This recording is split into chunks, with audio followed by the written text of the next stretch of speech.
Society for tropical ecology and research അഥവാ steer എന്ന സംഘടന സംഘടിപ്പിക്കുന്ന മന്ത്ലി ഓൺലൈൻ സെഷനിലേക്ക് എല്ലാവരെയും ആദ്യം തന്നെ സ്വാഗതം ചെയ്യുകയാണ്. പാമ്പുകളെ സംബന്ധിച്ച് ഭയമല്ല, കൃത്യമായ അറിവാണ് നമ്മുടെ മനോഭാവത്തിൽ വരേണ്ടത്. പാമ്പുകളെ കാണുമ്പോൾ ഉള്ളിലുണ്ടാകുന്ന അനാവശ്യമായ പേടിയെ മാറ്റിവെച്ച് അവയെക്കുറിച്ചുള്ള ശാസ്ത്രീയമായ അറിവുകൾ പകർന്നു നൽകുക എന്ന ലക്ഷ്യത്തോടെയാണ് കേരളത്തിലെ പാമ്പുകൾ ഭയത്തിൽ നിന്ന് ബോധ്യത്തിലേക്ക് എന്ന ഈ ഓൺലൈൻ ക്ലാസ് സംഘടിപ്പിച്ചിരിക്കുന്നത്. നമ്മുടെ ഈ സംവാദത്തിന് നേതൃത്വം നൽകുന്നത് ഹെർപ്പറ്റോളജിയിലെ പ്രമുഖരും അവയെക്കുറിച്ച് ആധികാരികമായ അറിവുള്ള പാമ്പുകളെക്കുറിച്ച് ആധികാരികമായി അറിവുള്ള വ്യക്തിയുമായ ഡോക്ടർ സന്ദീപ് ദാസ് ആണ്. പാമ്പുകളെക്കുറിച്ചുള്ള മിഥ്യാധാരണകളും തെറ്റിദ്ധാരണകളും നീക്കം ചെയ്യാനും പാമ്പുകടി ഏറ്റാൽ ചെയ്യേണ്ട പ്രഥമ ശുശ്രൂഷകളെ കുറിച്ചുമാണ് വ്യക്തമായ ധാരണ നൽകുവാനും ഈ ക്ലാസ് ഏറെ സഹായിക്കും. ഈ ക്ലാസ്സിലേക്ക് ആദ്യമായി ഡോക്ടർ സന്ദീപ് ദാസിനെ ആദരപൂർവ്വം ഞാൻ സ്വാഗതം ചെയ്യുകയാണ്. തീർച്ചയായിട്ടും അദ്ദേഹത്തിൻ്റെ അനുഭവങ്ങൾ ഈ പരിപാടിക്ക് വലിയൊരു മുതൽക്കൂട്ടാവും. അതുപോലെ തന്നെ ഈ പരിപാടിയിൽ ജോയിൻ ചെയ്ത വിവിധ ഭാഗങ്ങളിൽ നിന്നും ഒത്തുചേർന്നിട്ടുള്ള എല്ലാവരെയും ഈ യോഗത്തിലേക്ക് ഞാൻ സ്വാഗതം ചെയ്യുകയാണ്. ഈ സെഷൻ ആരംഭിക്കുന്നതിന് മുമ്പായി ഡോക്ടർ സന്ദീപ് ദാസിനെ പരിചയപ്പെടുത്തുന്നതിനായി ബ്രിജേഷ് പൂക്കോട്ടൂരിനെ ക്ഷണിച്ചു. Thank you Subhash.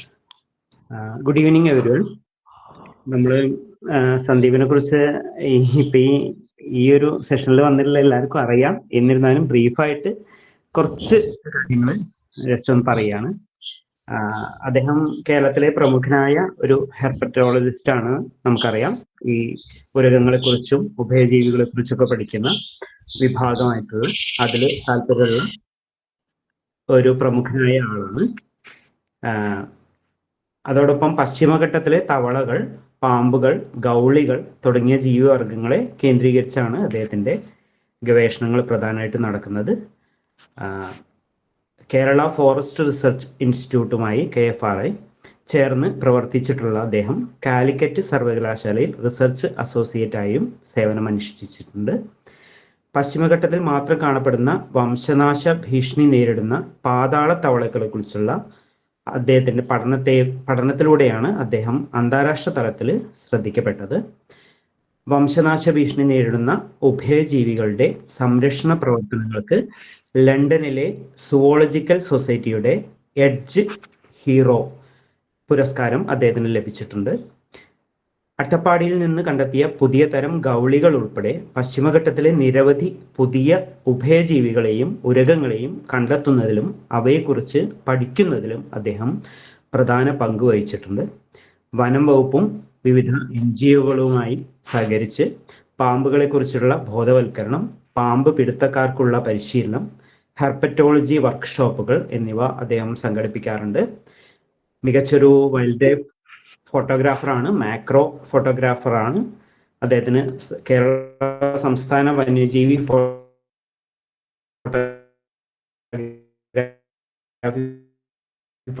പുരസ്കാരം ഉൾപ്പെടെ ലഭിച്ചിട്ടുണ്ട്.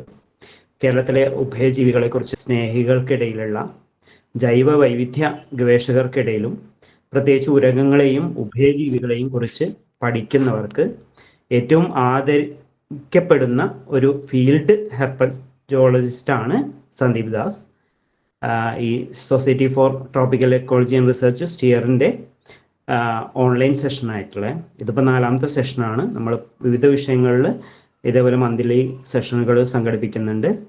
അപ്പം അതിൽ ഇപ്പോൾ നമ്മൾ സ്നേക്സിനെ കുറിച്ചും ഉള്ള ഒരു സെഷൻ, അതിനും ഏറ്റവും ആപ്റ്റായിട്ടുള്ള ഡോക്ടർ സന്ദീപ് ദാസിനെ തന്നെയാണ് നമ്മൾ വിളിച്ചിട്ടുള്ളത്. അപ്പോൾ കേരളത്തിലെ പാമ്പുകൾ ഭയത്തിൽ നിന്ന് ബോധ്യത്തിലേക്ക് എന്നുള്ള സെഷൻ നയിക്കാൻ വേണ്ടിയിട്ട് ഡോക്ടർ സന്ദീപ് ദാസിനെ സ്നേഹപൂർവ്വം ക്ഷണിക്കുന്നു. പാമ്പുകടി മൂലമുള്ള മരണങ്ങളും വ്യാപകമായിട്ട് പല സ്ഥലത്ത് പാമ്പ് കടിക്കുന്നു, അല്ലെങ്കിൽ നാളിതുവരെ ഇല്ലാത്ത പോലെ കേരളത്തിൽ പാമ്പ് കടി കൂടുന്നു അല്ലെങ്കിൽ എണ്ണം കൂടുന്നു എന്നുള്ള മീഡിയയുടെ പ്രചാരണം മൂലവും സത്യം പറഞ്ഞാൽ വനംവകുപ്പിന്റെ സർപ്പ ടീമിനും അല്ലെങ്കിൽ ഇതുപോലെ നമ്മൾ അവബോധം വളർത്താനായിട്ട് അല്ലെങ്കിൽ ബോധവൽക്കരണം നടത്തുന്ന ആളുകൾക്കും ഇരിക്കപ്പുറതിയിൽ ഉണ്ടായിട്ടില്ല എന്നുള്ളതാണ് വസ്തുത. അപ്പം കുറച്ച് ഓൺലൈൻ ടോക്കുകളായി, ഒരുപക്ഷെ ചിലരെങ്കിലും കേട്ടിട്ടുള്ളവരും ഉണ്ടാവാം. അപ്പം റിപ്പറ്റേറ്റീവ് ആവുകയാണെങ്കിൽ, അതല്ല എന്തെങ്കിലുമൊക്കെ മിസ്സാവുകയാണെന്നുണ്ടെങ്കിൽ you can stop me midway and we can discuss it, clear the doubt and move ahead. ഞാൻ മനസ്സിലാക്കുന്നത്, എനിക്ക് തന്ന നിർദ്ദേശം വെച്ചിട്ട് മലയാളത്തിലാണ് ഈ ടോക്ക്. അപ്പം പാമ്പുകൾ പൊതുവെ കേരളത്തെ സംബന്ധിച്ചിടത്തോളം നമ്മൾ ശ്രദ്ധിക്കേണ്ട, ഭയക്കേണ്ട, സൂക്ഷിക്കേണ്ട പാമ്പുകൾ, അല്ലെങ്കിൽ ഇത്തരത്തിലുള്ള അവസരങ്ങളിൽ നമ്മൾ എന്ത് ചെയ്യണം, ചെയ്യാൻ പാടില്ല എന്ന് പറയുന്ന കാര്യങ്ങളെ കുറിച്ചൊരു ബ്രീഫായിട്ടുള്ള ഒരു ഓവർവ്യൂ ആണ് ഈ ടോക്കിൽ ഉദ്ദേശിക്കുന്നത്. നമ്മൾ തുടങ്ങുമ്പോൾ തന്നെ ഒരു ഇന്ത്യൻ പെർസ്പെക്റ്റീവ്, അതല്ലെങ്കിൽ നമ്മൾ കേരളത്തിൽ ഇരുന്നുകൊണ്ട് അല്ലെങ്കിൽ ഇന്ത്യയിൽ ഇരുന്നുകൊണ്ട് നമ്മൾ മനസ്സിലാക്കേണ്ട, അറിഞ്ഞിരിക്കേണ്ട ചില കാര്യങ്ങൾ പറഞ്ഞു തുടങ്ങാമെന്ന് വിചാരിക്കുന്നു. 1 മില്യൺ സ്നേക്ക് ബൈറ്റ്സ് എന്ന് പറയുന്നൊരു പഠനമുണ്ട്. 2001 മുതൽ 2019 വരെയുള്ള കാലയളവിൽ 20 വർഷത്തിൽ ഇന്ത്യയിലെ ഏതാണ്ട് 10 ലക്ഷം ആളുകൾ പാമ്പ് കടിയേറ്റ് മരിച്ചിട്ടുണ്ട്. അപ്പൊ നമ്മൾ ഈ ഒരു കണക്ക് ഒരു ആനുവലി അല്ലെങ്കിൽ വാർഷികമായിട്ട് സ്പ്ലിറ്റ് ചെയ്ത് ഒരു ആവറേജ് എടുക്കുകയാണെങ്കിൽ 50,000-നും 60,000-നും അടുത്ത ആളുകൾ ഒരു വർഷം ഇന്ത്യയിൽ പാമ്പ് കടിയേറ്റ് മരണപ്പെടുന്നു എന്നുള്ളതാണ്. Which also makes India the snake bite capital of the world. ലോകത്തെ ഏറ്റവും കൂടുതൽ പാമ്പ് കടിയേറ്റ് ആളുകൾ മരണപ്പെടുന്ന ഒരു പ്രദേശമാണ് ഇന്ത്യ. ഇപ്പൊ നാഷണൽ ലെവലിൽ ഇതിന് പ്രവർത്തിക്കുന്ന കമ്മിറ്റികളും ഇവരെല്ലാം ഇനി വരുന്ന 2030 ഇത് 50% കുറയ്ക്കണമെന്നോ അല്ലെങ്കിൽ നല്ല രീതിയിൽ കുറയ്ക്കണം എന്നുള്ള രീതിയിൽ വർക്ക് ചെയ്യുന്നു. അതേസമയം കേരള വനം വകുപ്പ് വരുന്ന 5 വർഷത്തിനുള്ളിൽ ഇത് 0 സ്നേക്ക് ബൈറ്റ് ഡെത്ത് കേരള എന്നുള്ള ലെവലിലേക്ക് കൊണ്ടുപോകണം എന്നുള്ള രീതിയിലാണ് വർക്ക് ചെയ്യുന്നത്. നമ്മൾ കഴിഞ്ഞ കുറച്ച് നാളുകൾ കണ്ടുകൊണ്ടിരുന്ന ഒരു കാര്യം എന്ന് പറയുന്നത്, വളരെയധികം കേരളത്തിൽ പാമ്പ് കടി കൂടുന്നു, പാമ്പുകളുടെ എണ്ണം കൂടുന്നു, പാമ്പ് കടി മരണം കൂടുന്നു എന്നുള്ള രീതിയിലുള്ള ഒരു ഭീതി ഉണ്ടാക്കുന്ന തരത്തിലുള്ളൊരു മീഡിയ പ്രൊപ്പഗാൻഡയാണ് ഉണ്ടായിരുന്നത്. ഈ ഇലക്ഷൻ റിസൾട്ട് വരുന്ന 2-3-4 ദിവസത്തോടുകൂടി അതങ്ങോട്ട് തീർന്നു. ഇപ്പൊ ആർക്കും ഇതിനെക്കുറിച്ചൊന്നും സംസാരിക്കേണ്ട, ചർച്ചിക്കേണ്ട ഒന്നും നടക്കുന്നില്ല എന്നുള്ളതാണ് മറ്റൊരു വസ്തുത. അപ്പൊ ശരിയായിട്ടുള്ള കണക്കുകൾ നോക്കുമ്പോൾ ഇത്രയും അധികം മരണങ്ങൾ ഇന്ത്യയിൽ ഉണ്ടാവുമ്പോൾ കേരളം എങ്ങനെയാണ് എന്നുള്ളതാണ്. അപ്പൊ ഒരു 5 വർഷം മുമ്പത്തെ കണക്ക് അല്ലെങ്കിൽ ഒരു 10 വർഷം മുമ്പത്തെ കണക്ക് എന്ന് പറയുമ്പോൾ കേരളത്തിൽ എല്ലാ വർഷവും അല്ലെങ്കിൽ ഒരു വർഷത്തിൽ ഏതാണ്ട് 150 അല്ലെങ്കിൽ അതിന് മീതെ 150-ലധികം ആളുകൾ പാമ്പ് കടിയേറ്റ് മരണപ്പെട്ടിരുന്നു. ഒരു 10 വർഷം മുന്നേ അല്ലെങ്കിൽ 5 വർഷം മുന്നേ എടുക്കും. കഴിഞ്ഞ 5 വർഷക്കാലമായിട്ട് സർപ്പ എന്ന് പറയുന്ന സംവിധാനം ലൈസൻസ് നൽകി ആളുകളെ റെസ്ക്യൂ ചെയ്ത്, അതിനോടൊപ്പം തന്നെ വേറെ ഒരുപാട് കാര്യങ്ങളുണ്ട്, നമ്മൾ അതിനെക്കുറിച്ചൊക്കെ ചർച്ചിക്കും. ഈ സർപ്പ എന്ന് പറയുന്ന സംവിധാനം ഒരു അംബ്രല്ല പോലെ നിൽക്കുകയും അതിൻ്റെ കൂടെ ഒരുപാട് കാര്യങ്ങൾ ആഡ് ചെയ്ത് ബോധവൽക്കരണമാവട്ടെ, അല്ല ഓൾറെഡി നമുക്ക് എക്സിസ്റ്റിംഗ് ആയിട്ടുള്ള ആരോഗ്യ വകുപ്പിന്റെ നമ്മുടെ എഫിഷ്യന്റ് ആയിട്ടുള്ള ഒരു ഹെൽത്ത് സിസ്റ്റം, ആശുപത്രികൾ, ട്രെയിൻഡ് ആയിട്ടുള്ള ഡോക്ടേഴ്സ്, ഇതിന്റെ എല്ലാം കൂടിയിട്ടുള്ള ഒരു ആകെത്തുകയായിട്ട് കഴിഞ്ഞ 5 വർഷത്തിൽ നടത്തിയ ഇടപെടലുകളുടെ അടിസ്ഥാനത്തിൽ ഈ പറയുന്ന നമ്പർ വളരെ ഗണ്യമായിട്ട് തന്നെ കുറഞ്ഞിട്ടുണ്ട്. 2025-26, അതായത് 2025 ഏപ്രിൽ മുതൽ 26 മാർച്ച് വരെയുള്ള കാലയളവിൽ 18 പേരാണ് മരണപ്പെട്ടിട്ടുള്ളത്. അതായത് 150-ലധികം, 130-ലധികം, 150-ലധികം ഒക്കെ ഉണ്ടായിരുന്ന മരണങ്ങൾ ഏതാണ്ട് 18-ലേക്ക് കുറയ്ക്കാനായിട്ട് നമുക്ക് സാധിച്ചിട്ടുണ്ട്. അപ്പൊ അത് ഈ ഒരു എന്താ പറയാ, കമ്പൈൻഡ് ആയിട്ടുള്ളൊരു എഫേർട്ടിന്റെ ഭാഗമാണ്. അപ്പൊ ഇത് വെച്ച് നോക്കുമ്പോൾ ഇപ്പൊ കേരളത്തിൽ കടികളില്ലേ? ഉണ്ട്. ഒരു വർഷം ഏതാണ്ട് 3000-നും 8,000-നും അടുത്ത് കടികൾ കേരളത്തിലുണ്ടാകുന്നുണ്ട്. പക്ഷെ അതിൽ മരണമാകുന്നത് അല്ലെങ്കിൽ മരണകാരണമാകുന്നത് അല്ലെങ്കിൽ ആളുകൾ മരണപ്പെടുന്നത് വളരെ കുറവാണ്. വലിയൊരു ശതമാനം ആളുകളെ നമ്മുടെ ആരോഗ്യ സംവിധാനം, നമ്മുടെ ഡോക്ടേഴ്സ് ആന്റി സ്നേക്ക് വെനം ട്രീറ്റ്മെന്റിലൂടെ രക്ഷിച്ചെടുക്കുന്നു. ഈ പറയുന്ന 3000 മുതൽ 8,000 അടുത്തുള്ള കടികളിൽ വലിയൊരു ശതമാനം വിഷമില്ലാത്ത പാമ്പുകൾ കടിക്കുന്നതാണ്. ഇനി വിഷമുള്ള പാമ്പുകൾ കടിക്കുന്നതിലും നല്ലൊരു ശതമാനം കടിക്കുന്നു, വിഷം കയറാത്തൊരവസ്ഥ ഉണ്ടാകുന്നുണ്ട്. അതിന് ഡ്രൈ ബൈറ്റ് എന്ന് പറയും. നമ്മൾ അതിനെക്കുറിച്ച് ചർച്ച ചെയ്യുന്നു. അപ്പം ഇതാണ് ശരിക്കും പറഞ്ഞാൽ ഇന്ന് ഇവിടെ നിലനിൽക്കുന്ന ഒരു സിറ്റുവേഷൻ. പക്ഷെ മീഡിയ ഇതിനെ മൊത്തം തകിടം മറിച്ച് വെച്ചിരുന്ന കുറച്ച് നാള് പതിയെ അത് മാറി വരുന്നുണ്ട്. അല്ലെങ്കിൽ ഇപ്പം ആരും അതിനെക്കുറിച്ച് ചർച്ച ചെയ്യുന്നില്ല. പക്ഷെ അന്നുണ്ടാക്കിയ ഒരു ഡാമേജ് ചെറിയ ഡാമേജ് ഒന്നുമല്ല, വളരെ പാനിക് ആയിട്ടുള്ള ഒരു സിറ്റുവേഷൻ ആയിരുന്നു. ഒരു ഉദാഹരണം പറയുകയാണെങ്കിൽ ഇപ്പം ലൈക്ക് സമ്മർ ആണ്, ഫീൽഡ് കുറവുള്ള സമയത്ത്, ലാബ് വർക്കൊക്കെ ഉള്ള സമയത്ത് ഈ റെസ്ക്യൂ വരുമ്പോൾ നമ്മളും റെസ്ക്യൂവിന് പോകുന്നതാണ്. ഇപ്പൊ ഇവിടെ എൻ്റെ സുഹൃത്ത് തൃശ്ശൂർ ജില്ലാ ഫെസിലിറ്റേറ്റർ അല്ലെങ്കിൽ മാസ്റ്റർ ട്രെയിനർ ആയിട്ടുള്ള ജോജു, ഒരു ആവറേജ് ഒരു ദിവസം ആൾക്ക് വരുന്നത് 5 കോളുകളാണ്. അതിൽ ചിലപ്പോൾ 2 പോണ്ടി വരാറുള്ളൂ. കഴിഞ്ഞ ഒരു മാസം അല്ലെങ്കിൽ ആ ഒരു 2-3 ആഴ്ച ഒരു ദിവസം 100-ലധികം കോളുകളാണ്. ഒരു ദിവസം 73 കോൾ വന്നു, ഒരു ദിവസം 100-120 കോൾ വന്നു.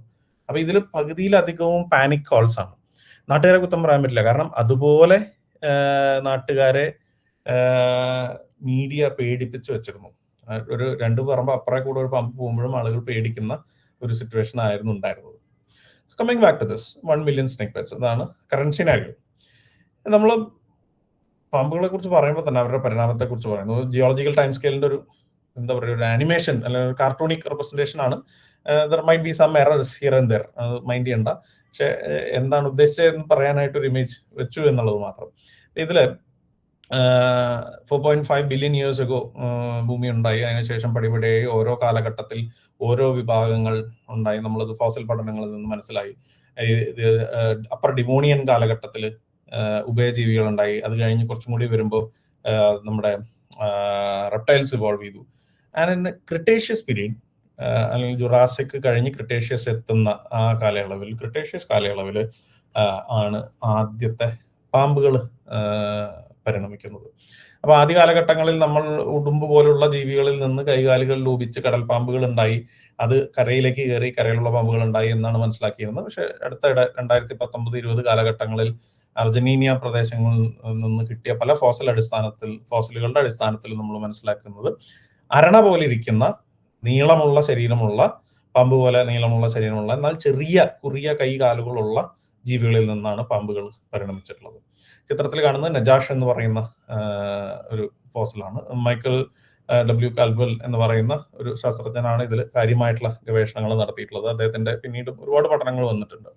ഇത് കൂടുതൽ ഇതിനെക്കുറിച്ച് അറിയണം എന്ന് താല്പര്യമുള്ളവർക്ക് you can reach out to me. I have some talks by this doctor Caldwell. വളരെ രസകരമായിട്ട് പാമ്പുകളുടെ എവല്യൂഷനും അതുപോലെ തന്നെ ഇൻ ജനറൽ പാലിയന്റോളജി, ഫോസിൽ പഠനങ്ങളെ കുറിച്ചുള്ള ടോക്കുകളൊക്കെ ഉണ്ട്. അപ്പം ഏതാണ്ട് ഈ പറയുന്ന 100 മില്യൺ അല്ലെങ്കിൽ ഈ പറയുന്ന 200 മുതൽ 100 മില്യൺ വരെയുള്ള കാലഘട്ടത്തിനിടയിലാണ് പാമ്പുകൾ അരണ പോലുള്ള ജീവികളിൽ നിന്ന് കൈകാലുകൾ രൂപിച്ച് പാമ്പുകൾ പരിണമിച്ചിട്ടുള്ളത്. അപ്പൊ പലപ്പോഴും ഈ കാലുകളില്ലായ്മയാണ് പാമ്പിലേക്കുള്ള പരിണാമത്തിലേക്ക് എത്തിയെന്ന് പറയുമ്പോഴും ഇദ്ദേഹത്തിന്റെ പഠനങ്ങളിൽ നിന്ന് അത് മാത്രമല്ല, തലയുടെ ഷേപ്പ് മണ്ണിനടിയിൽ പോകുന്ന പോലെ അല്ലെങ്കിൽ ഈ തരത്തിൽ നീളത്തിലുള്ള നട്ടലുള്ള ഈ തരത്തിലുള്ള മൊത്തം അസ്ഥിയുടെ പരിണാമം കൂടി ഇവരുടെ പാമ്പുകളിലേക്കുള്ള പരിണാമത്തിൽ ഇവരെ സഹായിച്ചിട്ടുണ്ടെന്നുള്ളതാണ് ഇദ്ദേഹത്തിന്റെ പഠനങ്ങൾ സൂചിപ്പിക്കുന്നത്. ഓക്കെ, പാമ്പുകളുടെ പാരിസ്ഥിതികമായിട്ടുള്ള പ്രാധാന്യം പറയുമ്പോൾ നമുക്ക് എല്ലാവർക്കും അറിയാം, എടുത്തു പറയേണ്ട കാര്യമില്ല. ഇത് മനുഷ്യൻ നമുക്ക് പെസ്റ്റാണ്, പക്ഷെ ഒരു പ്രകൃതിയുടെ പെർസ്പെക്റ്റീവിൽ നോക്കുമ്പോൾ അനിയന്ത്രിതമായിട്ട് പെറ്റുപെരുകുന്ന എലി പോലുള്ള ജീവികളെ തടയുന്നതിൽ വലിയൊരു റോള് പാമ്പുകൾക്കുണ്ട്. ഒരുപക്ഷെ പാമ്പ് കടിയെക്കാട്ടിലും ഒക്കെ ഒരുപാട് മരണങ്ങളും കാഷ്വാലിറ്റികളും ഈ പറയുന്ന എലി പോലുള്ള ജീവികൾ മൂലം നമ്മുടെ ചുറ്റുപാടും അല്ലെങ്കിൽ ലോകത്ത് മൊത്തം ഉണ്ടാകുന്നു. അപ്പൊ ഇവരെ കൺട്രോൾ ചെയ്ത് ഇവരുടെ എണ്ണത്തിൽ ഒരു ചെക്ക് വരുത്തി നിർത്തുന്നതിൽ വലിയ റോളുള്ള ജീവികളാണ് പാമ്പുകൾ. ഇപ്പം ഒരു ഉദാഹരണം മാത്രമാണ്. ഇപ്പം മലമ്പാമ്പ് ഈ പറയുന്ന ഒരുപാട് ഇപ്പൊ വലിയ പെരിച്ചഴിവാലുള്ള എലികളെ കഴിക്കുന്നില്ല, അല്ലെങ്കിൽ വൈൽഡ് ബോറിന്റെ കുഞ്ഞുങ്ങളെ കഴിക്കുന്നില്ല, മറ്റു പല ജീവികളുടെ കുഞ്ഞുങ്ങളെ കഴിക്കുന്നില്ല. ഒരു പരിധി വരെ ചിലപ്പോൾ വലിയ അഡൽസിനെയും കഴിക്കുന്നു, കൺട്രോൾ ചെയ്യുന്നു. അതുപോലെ തന്നെ ചേരയെ കുറിച്ച് നമ്മൾ പറയാറുണ്ട്. അപ്പൊ ഇത്തരത്തിൽ പ്രകൃതിക്ക് അല്ലെങ്കിൽ പ്രകൃതിയിലെ ഇവരുടെ ഒരു റോൾ എന്ന് പറയുന്നത് ഇരയായും ഇരവെടിയന്മാരുമായിട്ടാണ്. ഇപ്പൊ പല ജീവികൾക്കും ഇവരൊരു ഇര കൂടിയാണ്. അപ്പൊ അത്തരത്തിലും ഇവരുടെ എക്കോളജിക്കൽ സിഗ്നിഫിക്കൻസ്. ഇനി നമ്മൾ നിയമത്തിലേക്ക് വരുമ്പോൾ വൈൽഡ് ലൈഫ് പ്രൊട്ടക്ഷൻ ആക്ടിലേക്ക് വരികയാണെങ്കിൽ 1972 ആദ്യ കാലഘട്ടത്തിൽ ഷെഡ്യൂൾ 1, ഷെഡ്യൂൾ 2 പിന്നെ ഷെഡ്യൂൾ 4 എന്നുള്ള കാറ്റഗറിയിലായിരുന്നു. പക്ഷെ 2022 ഇറക്കിയ പുതിയ വൈൽഡ് ലൈഫ് പ്രൊട്ടക്ഷൻ ആക്ട് അമെന്റ്മെന്റിൽ പാമ്പുകളെ ഷെഡ്യൂൾ 1-ലും 2-ലും ആയിട്ടാണ് വെച്ചിട്ടുള്ളത്. ഷെഡ്യൂൾ 1-ൽ ചില പാമ്പുകളുണ്ട്, ബാക്കി അതിലില്ലാത്ത എല്ലാ പാമ്പുകളും ഷെഡ്യൂൾ 2-ലേക്കാണ് ഉൾപ്പെടുത്തിയിട്ടുള്ളത്. അപ്പം അതില് എന്താ പറയുക, ഇതിനെ വെച്ച് സർക്കസ് കാണിക്കുന്നതോ ഞെക്കുന്നതോ പിഴിയുന്നതോ ഇത്തരത്തിലുള്ള എല്ലാ കാര്യങ്ങളും ഹണ്ടിങ് എന്ന് പറയുന്ന ഒരു കാറ്റഗറിയിൽ വരുന്നുണ്ട്. ഇത് ഇങ്ങനെയാണെന്നിരിക്കുകയും ഒരു വീടിനകത്തൊരു പാമ്പ് കയറി ജീവഭയം കൊണ്ടോ മരണഭയം കൊണ്ടോ ആളുകൾ ചിലപ്പോൾ തല്ലിക്കൊന്നേക്കാം. അപ്പം അങ്ങനെയുള്ളവരെ നേരെ ചെന്ന് കേസെടുക്കുകയോ അത്തരത്തിലുള്ള കാര്യങ്ങളൊന്നും പ്രാക്ടിക്കലി അല്ലെങ്കിൽ ലോജിസ്റ്റിക്കലി ചെയ്യുന്നില്ല എന്നുള്ളത് നമുക്ക് എല്ലാവർക്കും അറിയുന്ന കാര്യമാണ്. അതേസമയം ഇന്ന് ഇത് വെല്ലുവിളിമാരി തല്ലിക്കൊന്ന് വീഡിയോ എടുത്ത് കാണിക്കുമ്പോൾ ആരെങ്കിലും ഒരാൾ വിളിച്ച് പരാതി പറഞ്ഞാൽ നിയമത്തിന് അവിടെ ഒരു നോക്കുകുത്തിയിട്ട് നിൽക്കാൻ പറ്റില്ല. ഒബിയസ്ലി ആ നടപടി എടുത്തില്ലെങ്കിൽ വനം വകുപ്പിന് അല്ലെങ്കിൽ ഈ പറയുന്ന ഓഫീസേഴ്സിനെതിരെ നടപടി വരുന്നൊരു സിറ്റുവേഷൻ ഉണ്ടാവും. So that is how this works. ഇനി നേരത്തെ കേരളത്തിൽ മരണം കുറവാണ് എന്ന് പറയുന്നതിന് ഒരുപാട് കാരണങ്ങളുണ്ട്. ഒന്ന്, നേരത്തെ പറഞ്ഞ പോലെ തന്നെ നമുക്കൊരു ആരോഗ്യ സംവിധാനമുണ്ട്, ആശുപത്രികളുണ്ട്.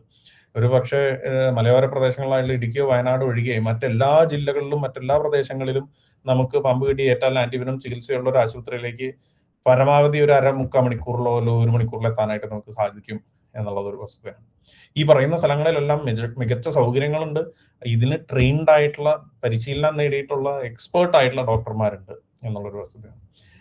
മറ്റൊരു കാര്യം, ഞാൻ ആദ്യം സൂചിപ്പിച്ച പോലെ സർപ്പ പോലൊരു സംവിധാനം ഉണ്ട്, ഒരു റെസ്ക്യൂ ചെയ്യാനോ ഇതിനെ മാറ്റാനോ. അപ്പൊ ഈ സർപ്പം വന്ന് പിടിച്ചുകൊണ്ട് പോകുന്നു, വനത്തിനകത്ത് റിലീസ് ചെയ്യുന്നു എന്നുള്ളത് മാത്രമല്ല, അതിനോട് ചേർന്ന് അതിനോട് അനുബന്ധമായിട്ട് ഉണ്ടാകുന്ന അവയർനെസ് എന്ന് പറയുന്ന ഒരു ചെറിയ കാര്യമല്ല. ഇനി മറ്റൊരു കാര്യം, പാമ്പ് കടി ഏറ്റാൽ നമ്മൾ അതിന് എന്താ പറയാ, ആന്റി സ്നേക്ക് വെനം മാത്രമാണ് മരുന്ന് എന്നുള്ളൊരു ബോധം കേരളത്തിൽ വളരെയധികം കൂടുതലാണ്. അങ്ങനെ അത് പറയുമ്പോഴും പറയേണ്ട ഒരു കാര്യമുണ്ട്. ഈ പറയുന്ന 18 ആണെങ്കിലും കഴിഞ്ഞ വർഷത്തെ 18 മരണം, അതല്ലെങ്കിൽ അതിന് മുമ്പത്തെ വർഷത്തെ 23 മരണം, ഇതിലെല്ലാ വർഷവും ഒരു 4-5 മരണങ്ങൾ കൃത്യമായിട്ടുള്ള ചികിത്സയ്ക്ക് പോകാതെ അശാസ്ത്രീയമായിട്ടുള്ള രീതികളിൽ പച്ചമരുന്ന് തേക്കാനോ അല്ലെങ്കിൽ അത്തരത്തിലുള്ള കാര്യങ്ങളിൽ പോകുമ്പോൾ അപകടവും അല്ലെങ്കിൽ മരണവും ഉണ്ടായിട്ടുള്ള കേസുകളുണ്ട്. അപ്പൊ അതൊന്നും കംപ്ലീറ്റ്ലി തെറ്റാണ് എന്നുള്ളതല്ല ഉദ്ദേശിക്കുന്നത്. പക്ഷെ പാമ്പ് കടിച്ച് ശരീരത്തിനകത്ത് വിഷം കയറിയാൽ ആന്റി സ്നേക്ക് വെനം അല്ലാതെ മറ്റൊരു മരുന്നിനും അതിനെ ക്യൂർ ചെയ്യാനായിട്ട് സാധിക്കില്ല. നമ്മൾ ചെറിയ വല്ല എന്തോ ചൊറിച്ചിലോ അതല്ലെങ്കിൽ വേറെ എന്തെങ്കിലും വേദനയോ അത്തരത്തിലുള്ള കാര്യങ്ങൾക്കൊക്കെ ഇത്തരത്തിലുള്ള മരുന്ന് ഉപകാരപ്പെടാമായിരിക്കാം.